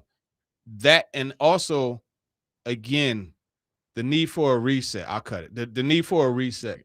They need a reset. 3-14 the last 2 years.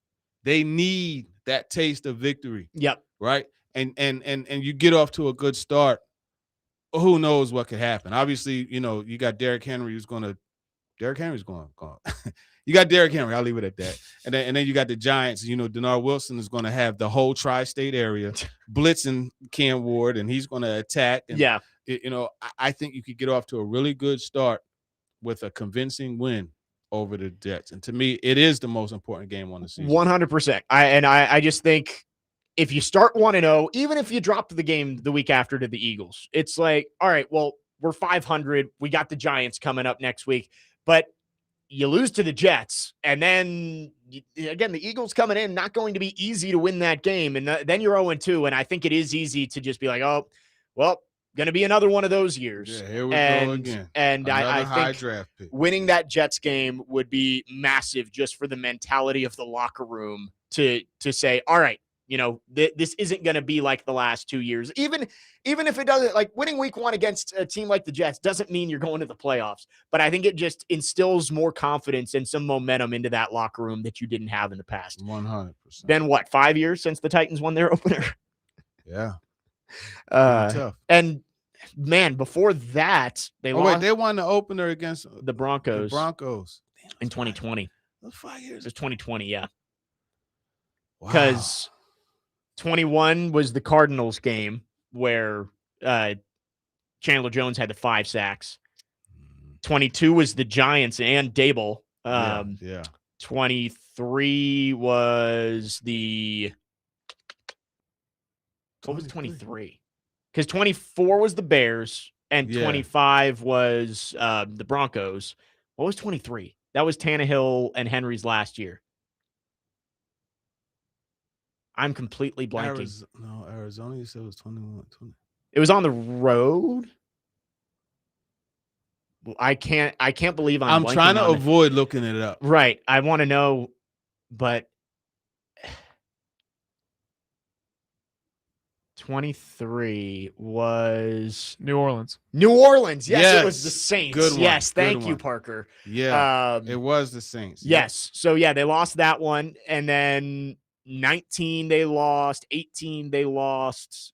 So, yeah, it's been they have not been good in season openers. It would be nice to get a win against the Jets, especially being Robert Saleh's former team. 615-737-1025 is the phone number if you want to text or call. Appreciate everybody who joined in on Talk to TD, and we'll get to any more questions you have throughout the show if you have them. We are proud to support Juneteenth 615, the Freedom Exposition, Nashville's citywide celebration of Black freedom, culture, creativity, and community this Friday night. This year's celebration takes place tomorrow from 5 to 9:30 p.m. at Centennial Park, transforming the park into a living cultural experience filled with music, food, family, entrepreneurship, history, and joy. Join in as Nashville gathers to honor the past, celebrate the present, and imagine what freedom can continue to become. You can also learn more at Juneteenth615.com. Jake Lyman, Turron Davenport, Parker Kelly, next man up, 102.5 The Game.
If it's a Queensbed murderers, the mob come equipped for warfare. Beware of my crime family who got enough shots to share for all those. You want to profile and pose, rob you in the face, stop your brain with your nose bone. You all alone in the streets, cousin. Every land for herself. In this land we be grunting.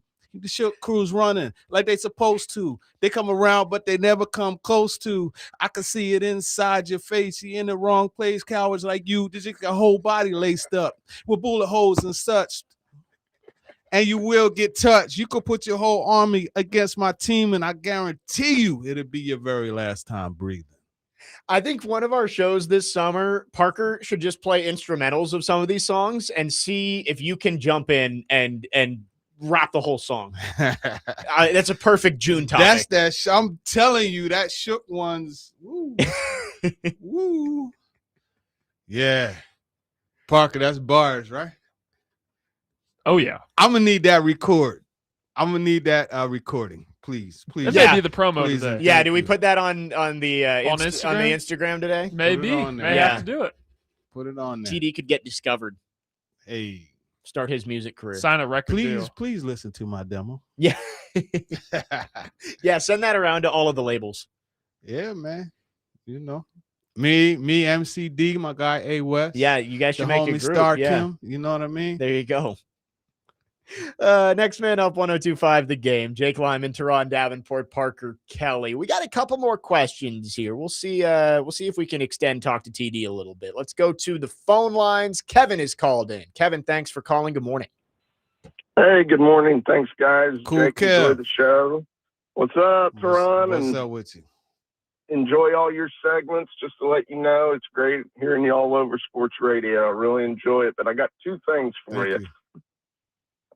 First question is there any free agents out there that you are looking at that you think, man, they might jump on this? I know about Zeitler, but I was wondering if there was any of them left that you think they're looking at. And my other question was, is Will Levis showing anything that where maybe we could get something for him during training camp if he continues to progress, that he's impressed you in any way? Or do you feel like you're just seeing some of the same old habits and it's just not going to work out for him? And I'll hang up and listen. Thanks, guys. I appreciate it.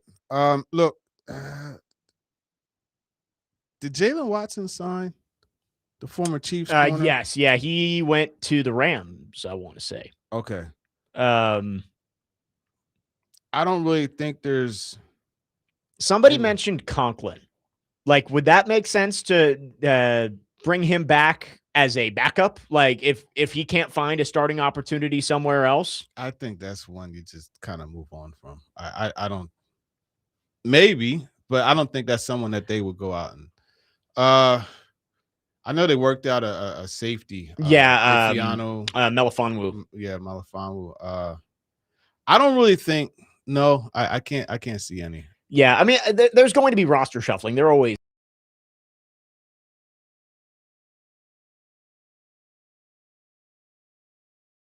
if they feel like they need him.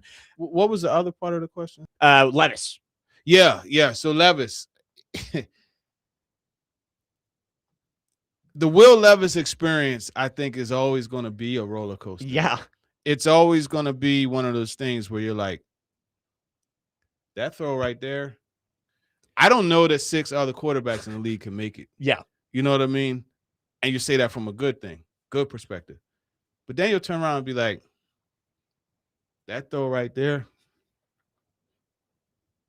26 other quarterbacks would not make. You know? Yeah, I don't know if there's anybody else who would try and make that play. And Will Levis is such a polarizing, tantalizing player. Yeah. Because that dude is supreme. He's so talented. Yeah, the physical skill is so talented. Yeah. So. And he can do, he gives you everything. He's big enough and sturdy enough. Right. Or if you want to run read option, QB power even, you could do that with him. He could push the ball down the field very well. He could throw the deep over. But you just always have that. Yeah. Why did you do that? Right. And I think the best example yesterday, and it's funny because there were like 5 of us standing there in the end zone, and we saw Levis come running out.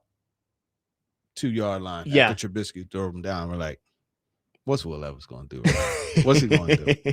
You know, and sure enough, he threw a fade. Now, I'm not going to say it's really his fault. You're trusting your receiver to go up and make a play. Yeah. And Michael Robinson went up and picked it off. You know, it's going to go in the reporting side of things is, hey, Levis threw an interception, but it's just, hey, Robinson just made a good play. Yeah. I think Levis is always going to have interest in the league because he's so talented. Yeah. There's always going to be the I can fix him mentality. I could fix him mentality. Yeah. I could fix it. I hope after this year he either goes to the Rams or the Chiefs. Rams, I get with Simpson there wouldn't make a whole lot of sense, but Chiefs would make a ton of sense. I'm gonna tell you the only reason the Rams would make sense because he could go there and be in that QB rehab. Well, I mean, how about San Francisco? Because San Francisco too. If Mac Jones, maybe they trade him or he goes somewhere in free agency, that could be their next reclamation project. I tell you how it sets up really well for him too. I don't know if you peeped in Salah's when he was talking about the offseason, he was talking about coming back, having a scrimmage. Yeah, at Nissan. But then turning around and practicing and in going San to Francisco. That was set up perfect. He'd go out there, have a couple nice practice, and leave him on the play tarmac. well in the preseason, and just say, hey man, we're gonna send the rest of your stuff out here. Movers are going to come out here. You can just camp here. We'll figure out the trade details. Tell them before you go. Hey, listen, man, pack heavy. Yeah, pack like you're going to be here for longer than a couple of days. You just might be. You know what I mean? 615-737-1025. We're starting to get some more questions here. So let's see. Chris in Virginia asks, TD, would the best college football team ever beat the 0-16 Lions or 0-16 Browns? Mm-mm. Yeah, the answer is no. Mm-mm. We had the conversation. Dustin from Hopkinsville was gaslighting us about the Savannah Bananas could beat the Nashville Sounds.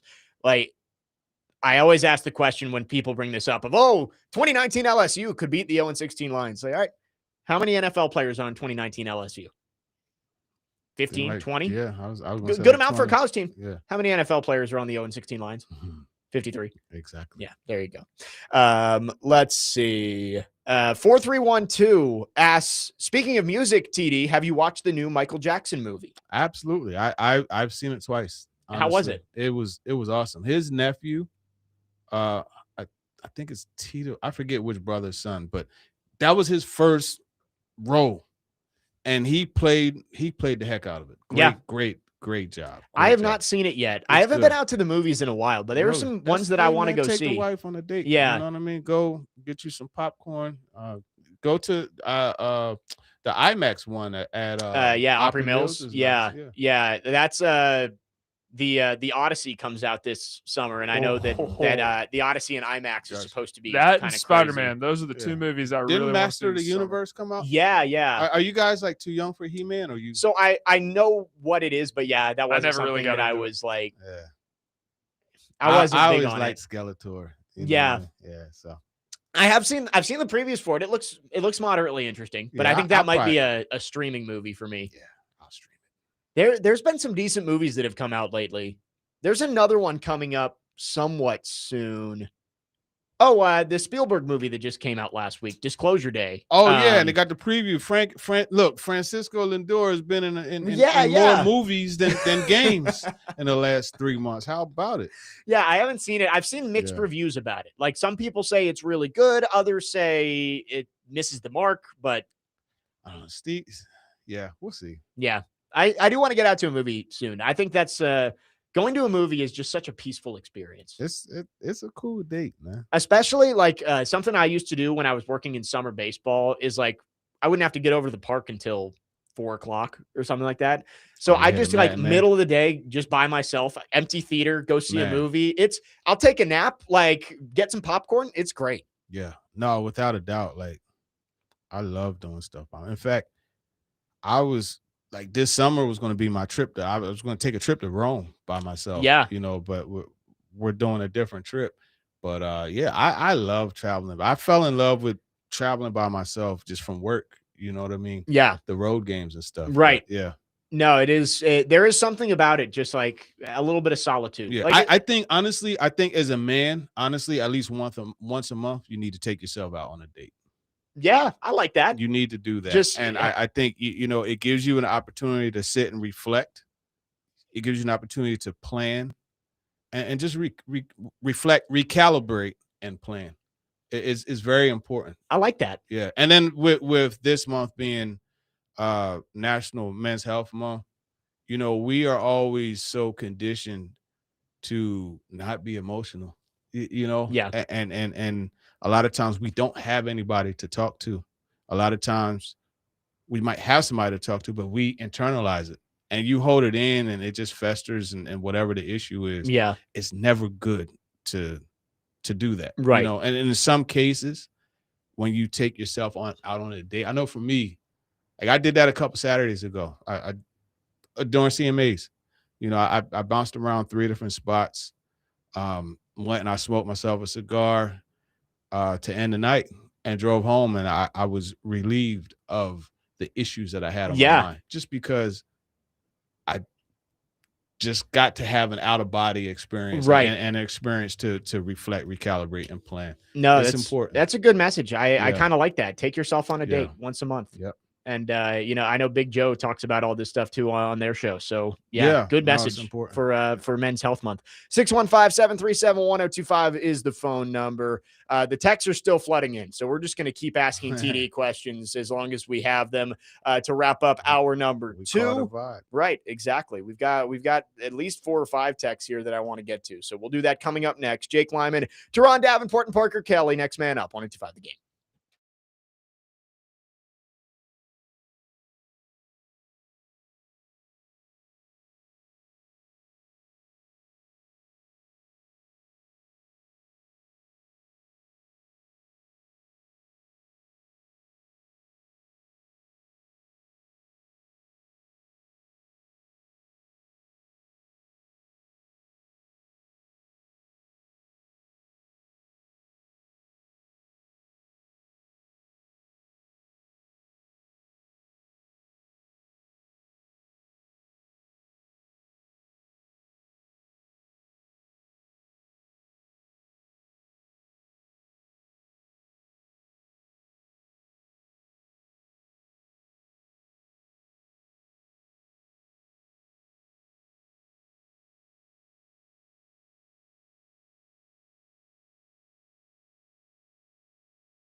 Matter of fact, I'll be on a manhunt. You couldn't catch me on the streets without a ton of Malcolm X catching the jungle fever.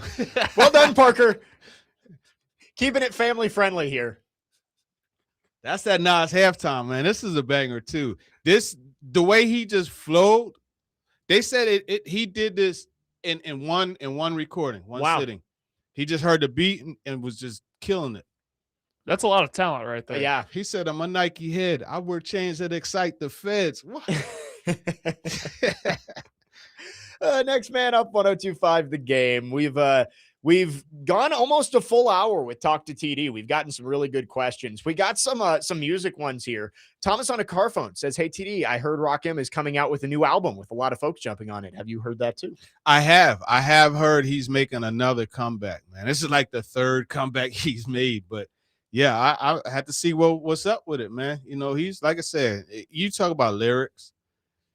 He said, man, he just got so many lyrics, man. So many. I want to see what that's hitting for sure. 3337 also asked, TD, do you know that Ghostface Killah song, All That I Got Is You? One of my all-time greats, but don't know anybody that knows the deep tracks. All that I got. Yeah, I know that song, man. Come on, man. That's off of his first Ghostface album, man. That was in I forget what movie, but he was talking. Yeah, he definitely. He's talking about his mom. Yeah, that's a dope song. I know that one. We're uniting the text line here around TD's music taste, because a lot of times, especially like when Corey's in, there's a lot of division about what songs are good. When TD's on here, we get pretty much universal support. There you go. A couple of Titans questions to wrap up here. Here's a fun one. Trevor, TD, who's bigger, Solomon Thomas or Jeffrey Simmons? Good question. I don't know, man. I'm gonna go with Solomon Thomas is bigger. Okay, but like they're both. He's got bigger arms, that's for sure. Yeah, Solomon Thomas he's pretty yoked. Yeah. Jeff, though, it seems like Jeff has lost more weight. I think he might be under 300 now. Really? It seems like it, but like he seemed in very good. It seemed like more like shoulders to waist, like a little more a drop. Gotcha. A drop. Yeah. So I'll go with Solomon Thomas. It's a big guy. Yeah. And he can move too. Solomon Thomas could move. I mean, there's a reason he was the third overall pick, right? That doesn't mean he's a great player, but you clearly have some skills and some traits that guys like to work with. And Robert Saleh worked with him in New York, worked with him in San Francisco. So you hope that he can be productive here as a depth piece. Craig asks, TD, do you think in the next year or so the Titans are going to have to address running back? I really wanted Love, but with Pollard getting a lot of tread on the tires, could we need to replace him? He is not under contract for next year. I think Nick Singleton is your back. And I think I would strongly consider bringing Tajay back, because I think you have the committee there. Tajay is not going to be expensive. And then you still have Khalil Mullins, right? And we'll see. I think they keep Chestnut. I would imagine they keep 4 running backs, right? So you look at Mullins, Singleton, Tajay. Mullins, Singleton, Tajay, Pollard. That's 4. And then you still got Michael Carter and Julius Chestnut. We'll see. Chestnut may end up practice squad. Yeah, Carter probably the odd man out there. Probably. Just because if you want to keep Mullins, you spend a draft pick on him. Carter, it's kind of no harm, no foul if you let him go. Yeah. And you said, I heard you, I think it was with Robbie and Joe last week, said that Mullins has looked pretty good in the offseason so far. He looks a little bit quicker. He had a couple cutbacks, where I saw him like stretch it out, put that foot and cut back and get upfield. He does look better. And he'll double as a special teams guy because he has that linebacker in him, so that's going to increase his value. 615-737-1025. Couple more here. Andrew says, TD, aside from Levis, do you think there's anybody the Titans are likely to trade before the deadline this year, and for what reason?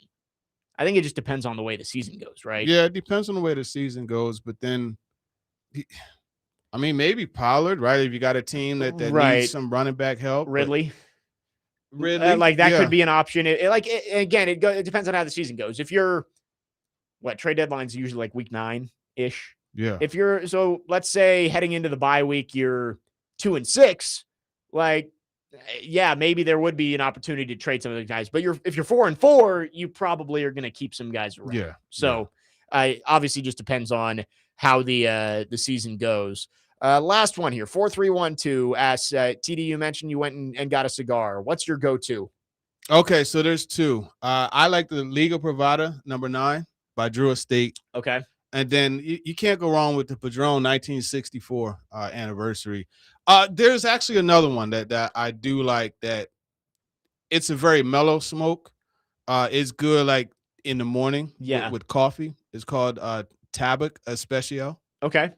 That's a good one too. So those are three actually. But if I'm like, I'm gonna do it. Yeah. Let me get that Liga Privada #9. I went and bought cigars for the first time last month for my wedding. It was gifts for my groomsmen. And I walked in there and I think the guy who owned the store like knew I was just like deer in the headlights. I was like, I have no idea what I'm looking for. I was just like, hey, I want something light that, we can have before or after the ceremony, stuff like that. And he helped me out and was like, here's what you want. What did you get?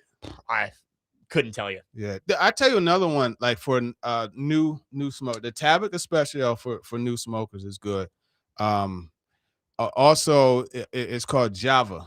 So the Java they have a Java mint, they have a Java latte, and it's a Java red. And the red has like a chocolate cherry type of thing to it. So Javas are good entry level cigars as well. I think a word is coming to me and it might be wrong. Placencia, is that yes? Okay, yes, I think yes, that's what I had. Yeah, that's a good smoke too. I also I wasn't trying to spend a ridiculous amount of money on it either. It was just but yeah, maybe I'll have to get into it a little bit more. It's very relaxing. Right, very very relaxing. Yeah, and again, like you drink it with a cup of coffee. Right.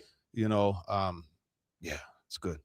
Well, appreciate everybody who chimed in on Talk to TD. I don't know if we've ever gotten through a full hour with questions, but they just kept on coming. We got calls, we got texts, so I appreciate everybody who joined in. We will get back specifically into some Titans stuff coming up in the final hour. I also want to get TD's thoughts on Brendan Sorsby as he's now planning on entering the NFL supplemental draft. We'll get into all of that in the final hour of the show. Jake Lyman, Turron Davenport, and Parker Kelly with you. Next man up here on 102.5 The Game.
getting as much run out of it.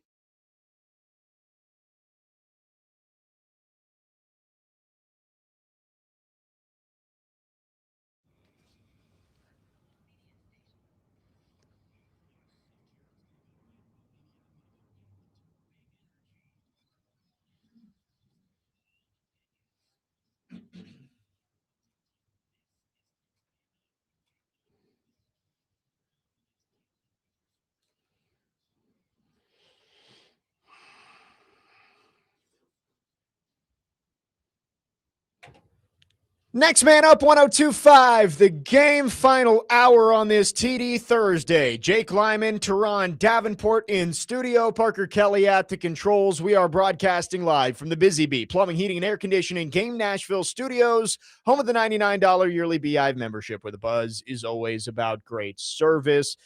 Really appreciate the interaction in the last hour. We went to all of your questions on our phone and text lines. If you have anything else, we'll try and get to it before the end of the show. But, TD, I did want to talk about some of the new additions to the Titans. We talked last week when you were on for the first hour about the big ticket free agents and the fact that they weren't out there at OTAs. Alontae Taylor, Cordell Flott, who we learned was dealing with an injury, John Franklin Myers. They were out there this week. What were some of your early impressions of what you saw? Yeah, I like the activeness of Alontae Taylor. I think you look at him, he's going to challenge Carnell Tate and give him everything he wants. Yeah. He has more than enough speed to run with him, the athleticism to jump up and hit the, break the passes. Like he's a legit competition for Tate. Yeah. So I do like that. Franklin Myers is actually, I thought he was going to be a little bit bigger, but that's not to say like it's a negative. Yeah. I just, when I thought of him, I thought of like a Richard Seymour size guy. Yeah. You know what I mean? Yeah. And I don't know if you've ever seen Richard Seymour, Yeah. but he's one of the ones you're just, you're like, oh my goodness. But Right. Franklin Myers is still, I was impressed mostly, to be honest with you, Jacob Martin. Really? Yes. I love the knowledge that he was imparting on Keldrick Faulk. They were going over hands, and he was telling him how, hey, don't be so stiff, just relax and just, just flow with it. And you saw a difference in the reps when they were working with Tanzel Smart. His get off is crazy. He comes off that edge. I mean, like his get off is nuts. So I was impressed by that. Solomon Thomas, his athleticism impressed me. I mean, yesterday I saw him rush and then stop, disengage, jump up, and knock a pass down at the line of scrimmage. Yeah. That was impressive to me to see a guy that big and have the awareness. Not all guys have the awareness to match hands and understand, like, okay, look, I'm not going to get home on this. Yeah. So what I'm going to do is match hands and still have an impact without getting to the quarterback. And that's what he did. I'm trying to think of some of the others. How much was Flott out there? So Flott, the last 2 days he was there. Yeah. He did have a PBU. I want to say Parker. Parker, was that Flott that had the pass on the left sideline that was to Tate? That broke it up? That was Cordell Flott. Yeah. The feistiness. Yeah. Right? Like those little corners like that, they're so good at fighting through the tuck. When I say fighting through the tuck, I'm talking about you catch it. As a receiver, you're always taught to catch the ball and secure it and tuck it. Yep. Right. And when you have a receiver that's bigger than you, like Tate is bigger than Flott, like most receivers are bigger than Flott, those guys, they fight all the way through the ground. And that's what he did. And it was a good lesson for Tate on remembering to fight through the tuck, secure it through the tuck. So you got that. I'm trying to remember who else. Newcomer. Trubisky. Yeah. Mitch Trubisky is a very good practice quarterback. Very good. His execution on the call it tempo period yesterday, like I said, he drove them right down the field. He did it twice, drove them right down the field. I was impressed with him. So those are a couple guys. As Just trying to run through. Jordan Elliott is actually bigger than I thought he was. Yeah. Jacob Martin.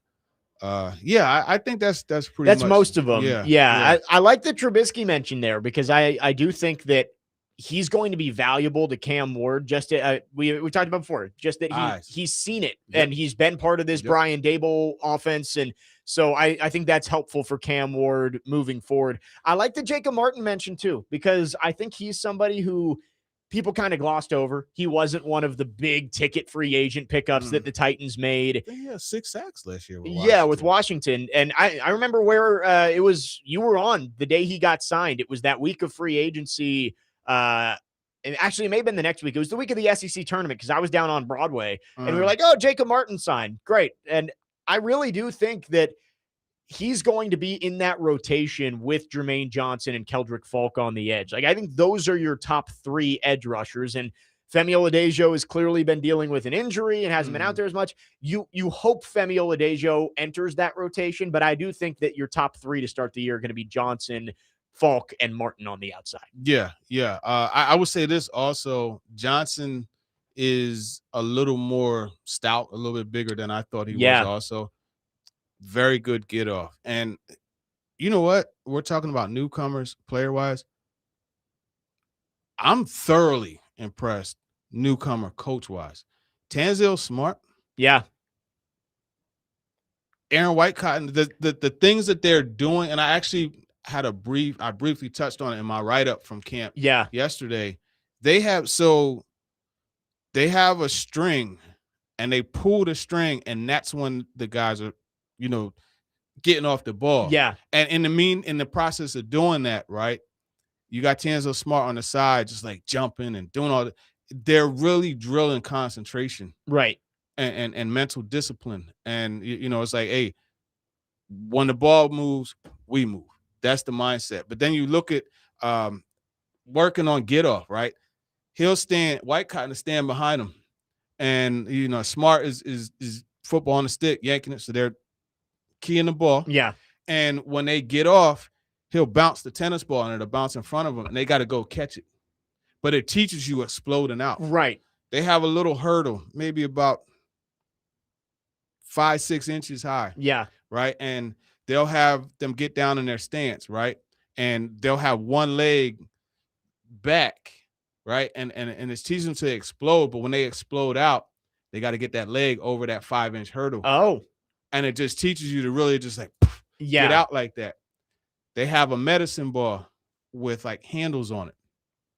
And they'll have them come out of their stance and throw the ball at them. And they got to catch the ball because it teaches them, hey, get out of your stance, explode. You want to explode. But if you explode and you get hands put on you, what's the use, right? But if you explode and you're used to getting your hands up and you're ready to do the swipe or whatever you got to do, now you're ready for action. So I'm so impressed with those 2 coaches, man. They are awesome. And I have to mention one other, Marquand Manuel. And I mentioned him earlier. Right. And I asked him in his press conference, I said, your communication, the way you talk, like, it's violent.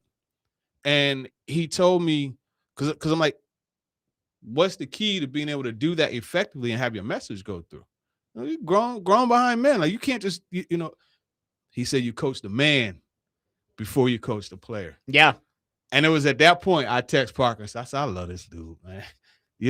But it's these coaches, those 3 coaches specifically, I was thoroughly impressed because there were so many times where I would see Kendall Brooks or Kevin Winston or Parker 42, I forget his name, Sanusi King. They will line up and he'd be like, hey, 4-2. Get your split right. Look at the split. Get your width. Get your depth. Hey, KB, don't step up. This is why you got to. And it would be really cool. Like, you see it happen. He'll say, make sure you get your depth. And you'll see a crossing route come and a route over top of it. Yeah. And he's in the way because he didn't get his depth.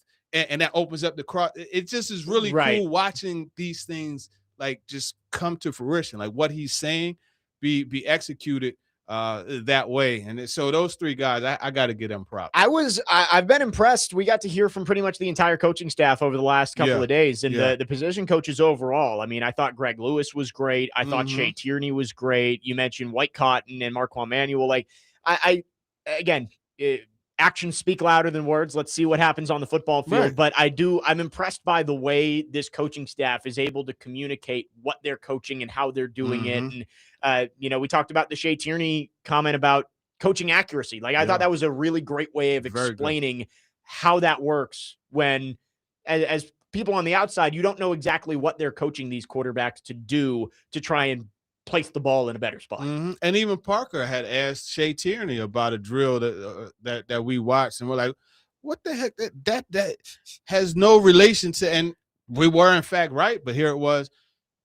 He said, I was just trying to put them in competitive situations. Right. See how much they want to compete. All right, let's see who could pop up the fastest. Let's see who could get in position to throw the ball the fastest. Yeah. I understand it's not necessarily a football drill, but it's a competition drill. And guess what football is? Competition. Yep. So it all works. And that's it's good that he was able to explain that and be able to say, yeah, it doesn't really help with them anything mechanically specifically, but you got to get these guys competing and get them in that mindset. Exactly. 615-737-1025 is our phone number. If you want to join the conversation, text or call. Our phone line's driven by WilsonCountyHyundai.com. Again, 615-737-1025. Duncan fans, Bellevue's newest location at 7120 Highway 70 South announces their grand opening event this Saturday morning from 9 a.m. to 11. To celebrate, they are bringing in baseball star players from Banana Balls, Texas Tailgaters, and Party Animals for a special meet and greet. That's Duncan's grand opening this Saturday in Bellevue on Highway 70 South from 9 a.m. to 11. Come join in on the fun. Coming up next, Jeffrey Simmons did speak yesterday, and he was asked about a possible contract extension. We'll talk about when something like that could get done, what it could look like, and also Peter Skoronski possibly having a big payday. All of that coming up. We got a few more segments with TD, Jake Lyman, Turron Davenport, Parker Kelly. Next man up, 102.5 The Game.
Drizzy.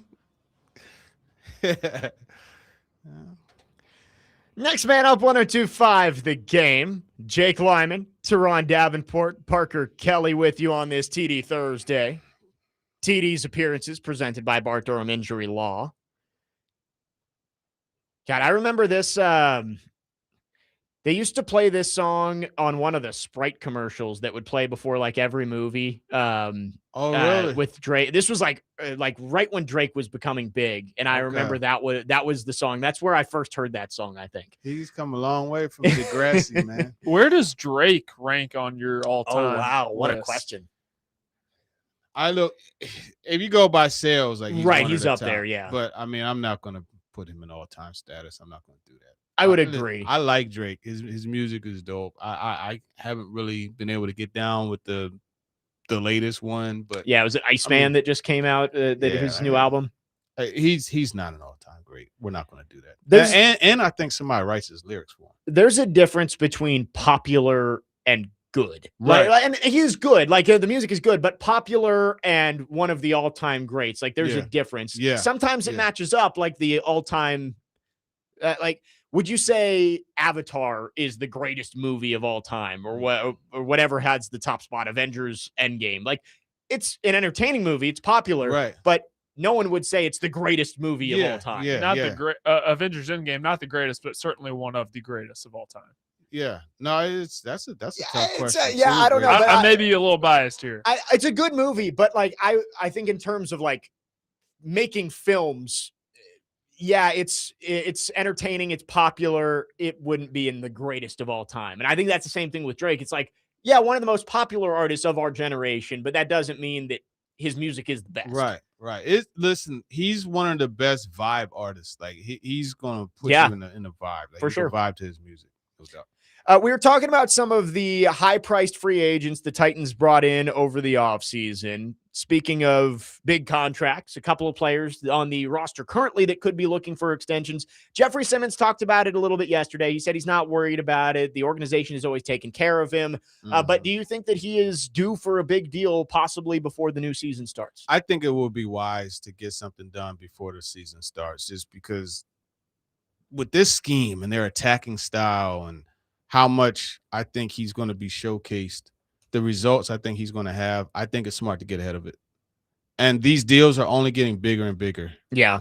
So I think I'm not sure what the upcoming free agent right now, like you'll be hard pressed to say a name that's better than Jeffrey Simmons. Yeah. I just don't think you can, so that being said, he's going to get paid accordingly. So it's like, get it done. He's got 2 years left on the 4-year, $94 million extension that he signed back in 2023. Market value on Spot Track has him at 3 years, $103 million, right around $34 million per year. Yeah. I think that's about right. They have him making more money than what Chris Jones is making, more than Dexter Lawrence. So I guess it would make him the highest paid interior defensive lineman, which he probably deserves. Dexter's only on a 1-year deal. Okay. They did not extend him. They restructured it when he got traded to the Bengals. Yeah, that's right. So he's on a 1-year, $28 million deal right now. Simmons would definitely be more than that. $34 million is high, but I also think that's just where the market is going. As teams are valuing interior defensive linemen, interior offensive linemen more, they're going to start getting paid similar money, not the same money, but closer to their counterparts on the outside and edge and tackle who have gotten paid so much over the years. And he's a guy that could be effective from the edge. Yep. Although he's typically, 3 tech, as you said, a shade, still he could be effective because I want to say 3 of his 4 sacks, 3, I'm pretty sure, at least, were 3 of his 11. Yeah, from the outside. Yeah, no, he's versatile and he can play pretty much anywhere along that defensive line. So I would expect that maybe something gets done there. The other one that you're thinking is going to get done before the season is Peter Skoronski. He's got this year and then his 5th-year option left. But for a guy who's taken the step that he has, especially last year, I think you would expect him to get paid pretty handsomely soon. Spot Track has him at 3 years, $60 million as his market value. I would guess it's a longer deal than that, 4 or 5 years. Trey Smith just got 4 years, $94 million. Tyler Smith with the Cowboys got 4 years, $96 million. Chris Lindstrom got 5 years, $102 million. I think it'll be somewhere around there, north of $20 million a year for 4 or 5 seasons. Right. And that's another one I think you want to get in front of, because you shoot off these numbers and it's just showing you how important the interior is getting. Right. And it's just been gradually just trending up the last 3 years. So, yeah, I would definitely get in front of both of these deals. These are both draft picks that you made, and they're two of the last 10 or so that have been on the second deal. So you definitely want to keep those guys, right? And draft, develop, retain, right? That's the mindset. So you want to show also, because I think this shows some of the next wave of guys who may be ready for a this deal. Team's going to take care of us. Hey, look, you go out, you show and prove, we're going to take care of you.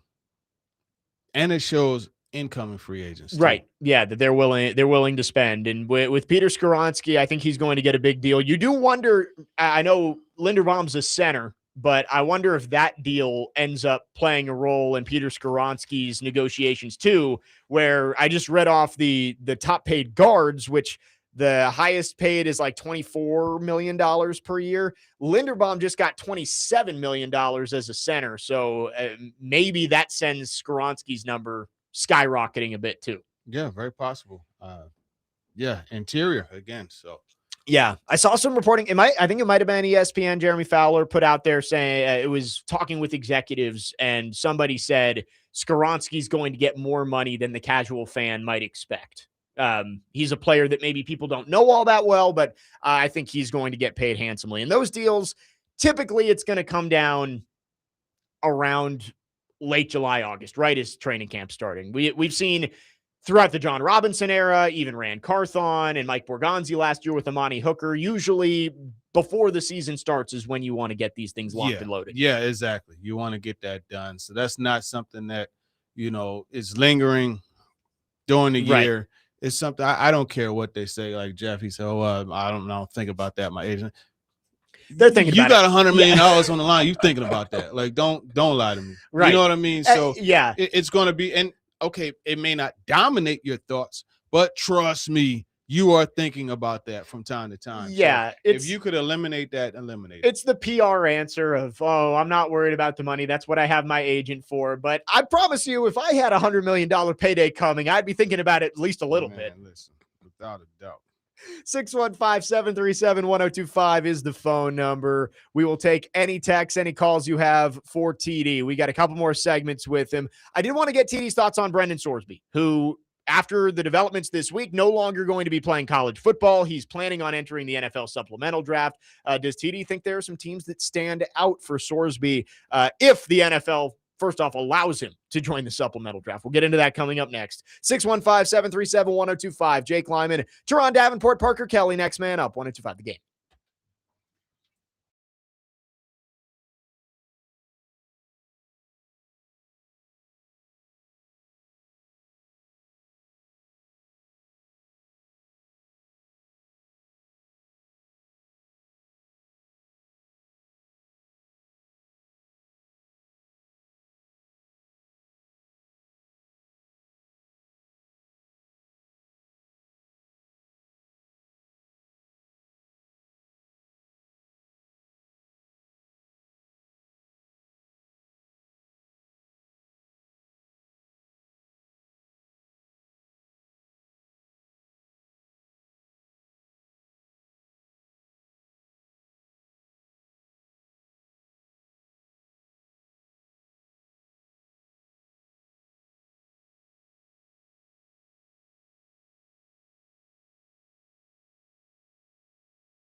Yes, I love.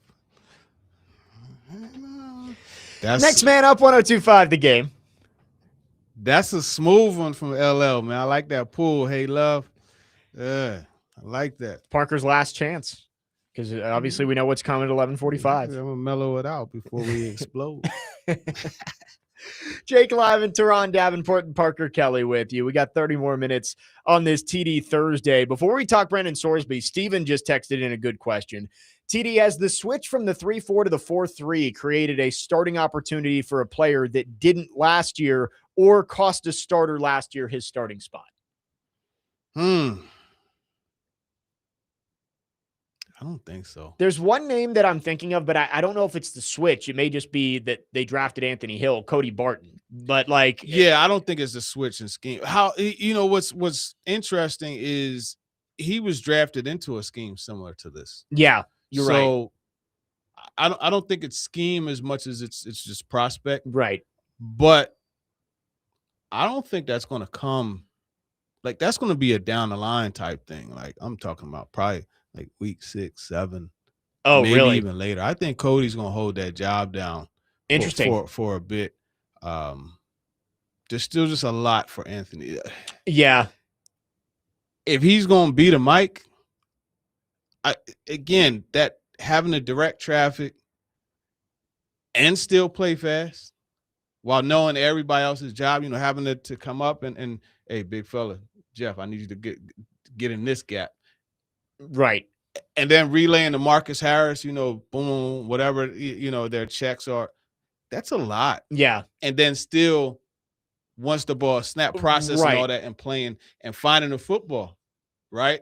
Because it's going to be a race between he and Cedric Gray to the ball.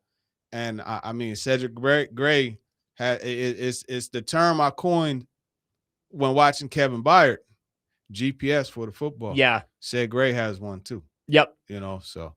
And that I agree with you there. With Anthony Hill, it's, there's so much more than just the physical aspect of it. I think you can see that he's physically gifted and he's going to be a very good player, but you're right that learning the new system, the Sala system, and having to be the green dot guy, there's a lot that's going to go into that. Yeah. 7606 says Tavondre Sweat. Yes, I guess that's true. Tavondre that's Sweat. The name I thought of, honestly. He did lose his starting position because of that. Yeah. He lost his position on the team, period.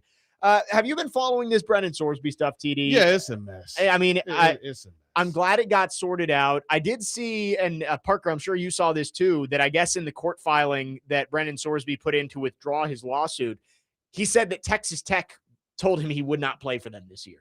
So there was conversation about, did Brendan Sorsby just decide not to play and go into the supplemental draft? Apparently, Texas Tech basically said, hey, we can't play you because the Big 12 is going to sanction us if we do. So it's a mess. He's trying to enter the NFL supplemental draft. Again, the NFL has to approve it. And with the baggage that he has, with the gambling problem, that's not a guarantee. Mm-hmm. But if he does get into the NFL supplemental draft, how do you think that sorts itself out? We haven't seen a player picked in the supplemental draft since 2019. Sorsby, somebody that teams have thought has first-round talent, but didn't get to play this year at Texas Tech, has the baggage that comes with it. I'm interested to see how high he ends up going. Yeah, I would say 3rd, 4th round. Yeah. The thing he has that offensive coordinators want, the ability to establish big plays. Yep. His arm, he's going to push the ball down the field. That's one thing he's going to do. Now, is the accuracy there on the other things? Not as much. He's solid on RPOs. He's a bigger guy. He runs well. He's an NFL talent. But, let's be real about it. He's more known for the gambling stuff than for his actual play. Yes. Now, he's going to have a pro day. I'm sure that'll give him a chance to impress these. And a lot of times with these quarterbacks, when you see them in person, you appreciate their ability a lot more. So that's going to be huge for him. Apparently, you look on the ticker here, all 32 teams are going to attend his pro day. So there's going to be eyes on him. And I think, he's an impressive talent. I just don't. Where does he start? Like, where does he go and start? He's going to sit the bench this year, wherever he goes. Coming in this late and getting drafted and then having to go into training camp, there's no chance that he's going to be ready to play this year. Yeah, I'm not saying this year. I'm even saying next year. Where does he start? Well, and so that's my question too, is these teams that do have need at quarterback, the teams that everybody's bringing up, Cleveland, the Jets, Arizona, Miami, like those are the teams that don't really have an answer as a young quarterback. But I think for them, they might look and say, wouldn't we rather wait and see if Dante Moore is available for us next year in the draft and he doesn't have the baggage, or Arch Manning, a guy that everybody's hyping up. They're going to be, at least you hope, you never know until they start playing. You hope there are going to be other options at quarterback who come with a lot less strings attached to them.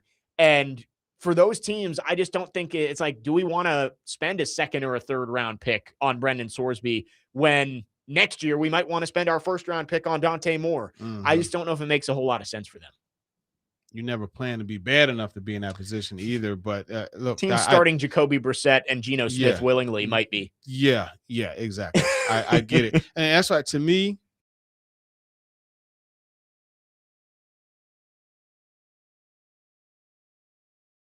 but is it redundant with Carson Beck and Cade Klubnik? Like, is Sorsby that much of a better prospect than those guys?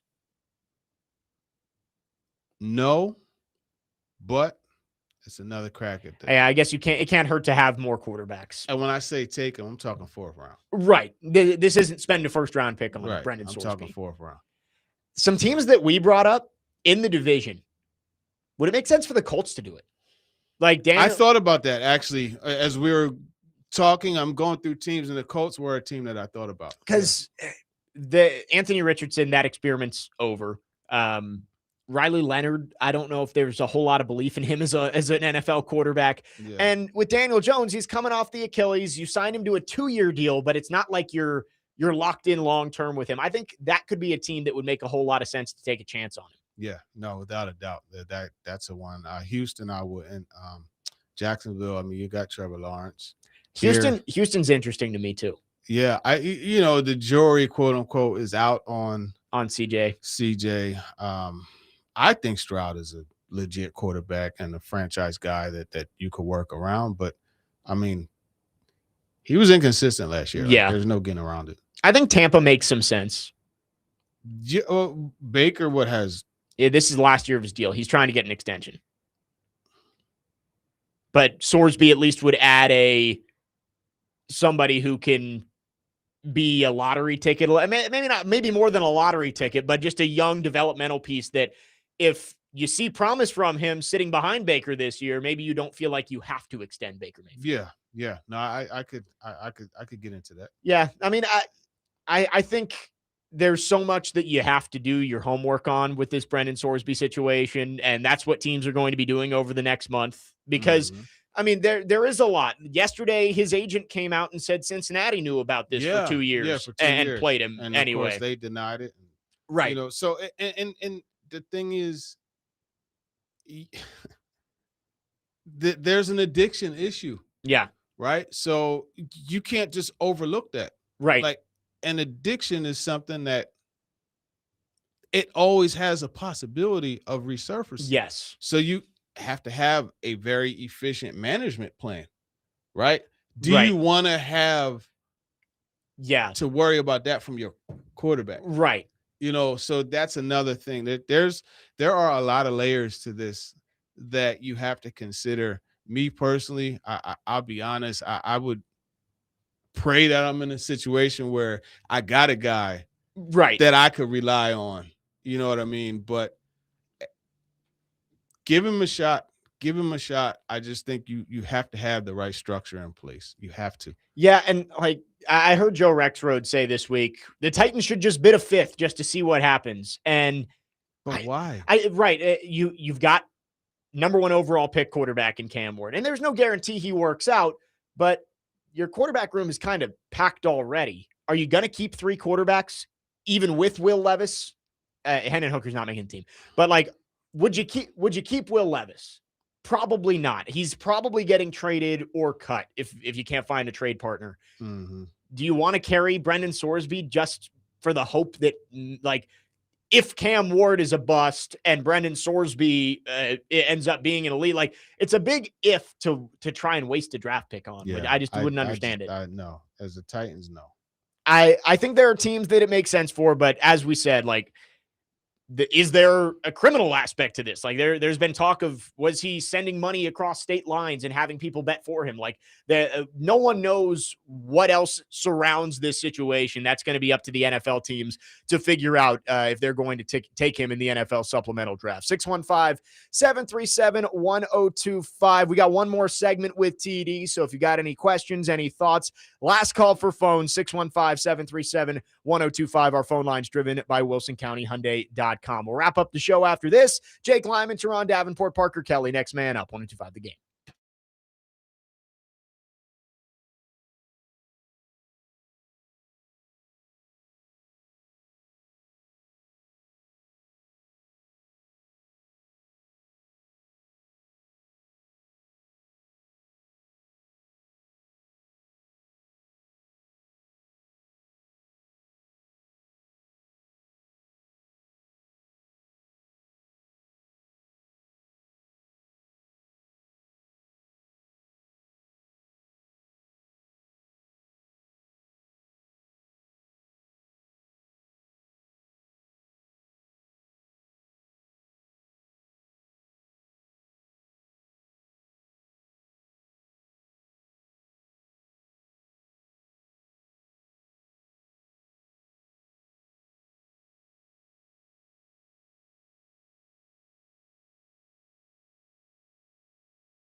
Next man up, 102.5 The Game.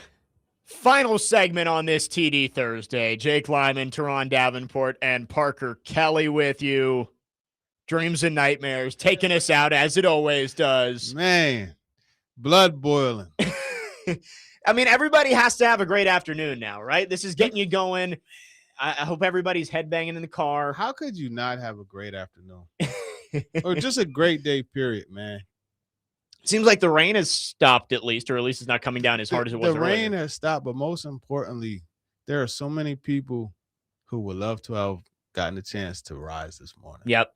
And didn't get to, but yet here you are. Here you are. You rose. You woke up. God said, hey, you're worthy of another day.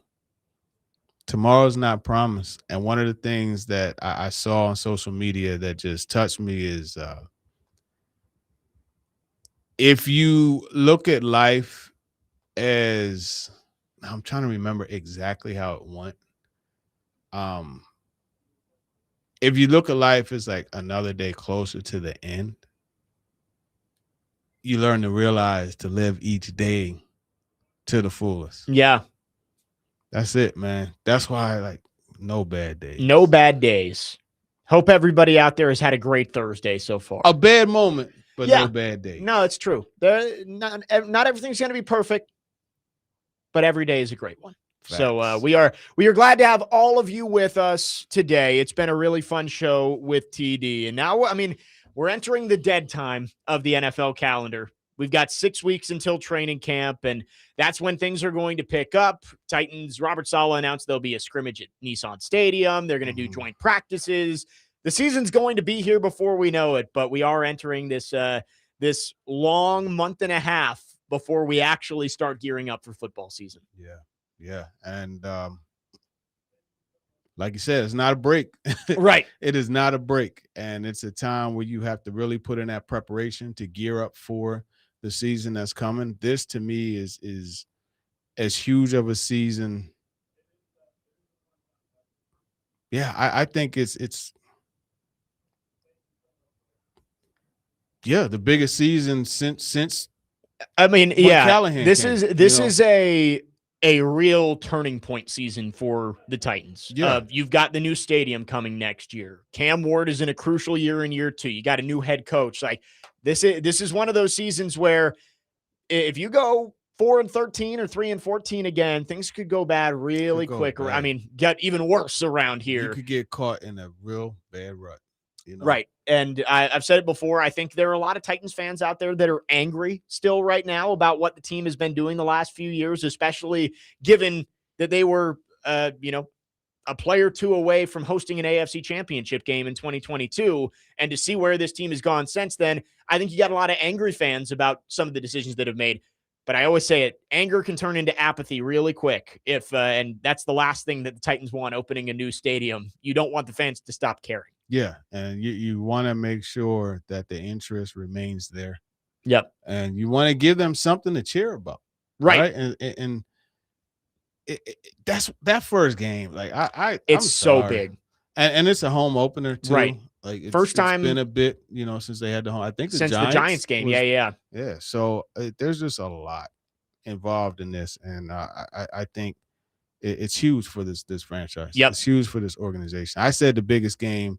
Or the biggest year since Callahan. I think came. I think it's actually bigger than that, because it was big when Callahan came, and that it was like, okay, transition from Vrabel, a new start. You had to transition from Vrabel, a new start, and the start was terrible. Right. And so now it's compounded because you can't have another really bad start. Right. So this year is huge, and it's a turning point. Yep. In that, the confidence level in Robert Saleh, having Brian Daboll and the staff here, the franchise quarterback in Cam Ward, the hopeful to be franchise quarterback in Cam Ward. This organization has so much at stake here, and it's an opportunity to take a huge step forward, even if they win 7 games. Yeah. You know what I mean?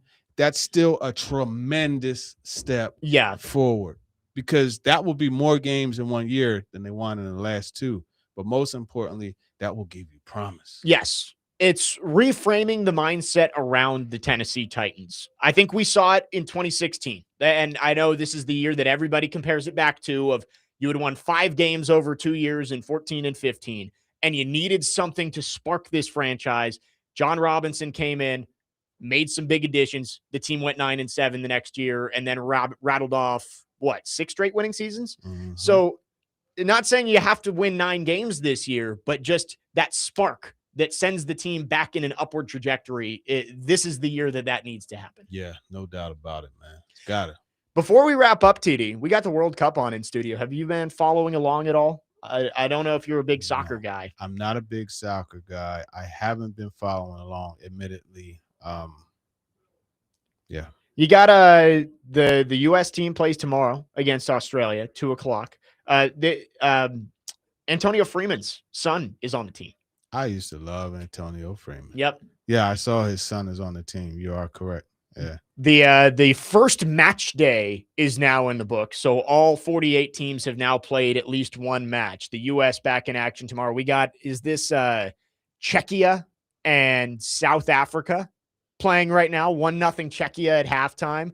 It's nice during the summer here where both our baseball teams suck to at least have something else to pay attention to. Because again, we're getting into the dead time of the football season where there's not even practice to talk about. So I am enjoying having something that I can just throw on in the background and have some soccer.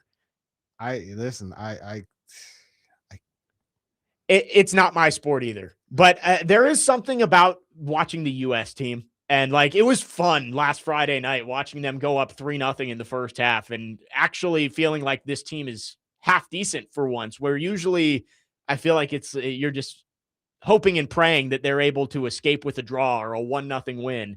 Winning 4-1 was pretty cool against Paraguay last week.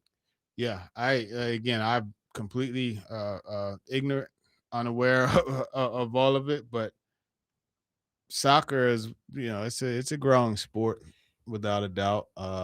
Yeah, I can't really say much. I mean, right. We have Nick Frazier in here, and he's the one who's able to break things down for me. And it's I'm sure this is how a lot of people who don't like baseball feel watching baseball. It's it's hard to get into it because I don't understand exactly what's going on. That's how I feel with soccer. It's the way that they attack. I don't really get the strategy of where they're kicking the ball when and all that kind of stuff. But it was fun to watch on Friday night and hoping for another win tomorrow. I mean, if there's one thing I will get into, it's watching a U.S. team. Watching Olympic hockey was great this year, seeing them beat Canada. We'll see how deep the U.S. team can go. We got the College World Series championship is set. North Carolina, Oklahoma. That starts on Saturday. So that'll be fun this weekend. But outside of that, it's U.S. Open weekend too in golf. So I'm sure for you, TD, this isn't a great sports weekend. I know you're not a big golf guy either. But this is a perfect time to get ready to go away. Right, that is true. Couldn't have picked a better time to unplug. Right, yeah, exactly. And we'll see what happens with the Brendan Sorsby situation. I would guess that he's applying now. I would guess we get a final decision from the NFL on whether he's going to be able to reach the supplemental draft. But outside of that, again, it's the lull. And you won't be with us next week, TD, but no. We will. We look forward to some tangent-filled shows moving forward when you get back. Yeah, we're going to have to fill it up, man. Fill it up for sure. Yeah, we've had some fun today talking Titans, and again, really appreciate everybody who joined in with Talk to TD. We got some great questions.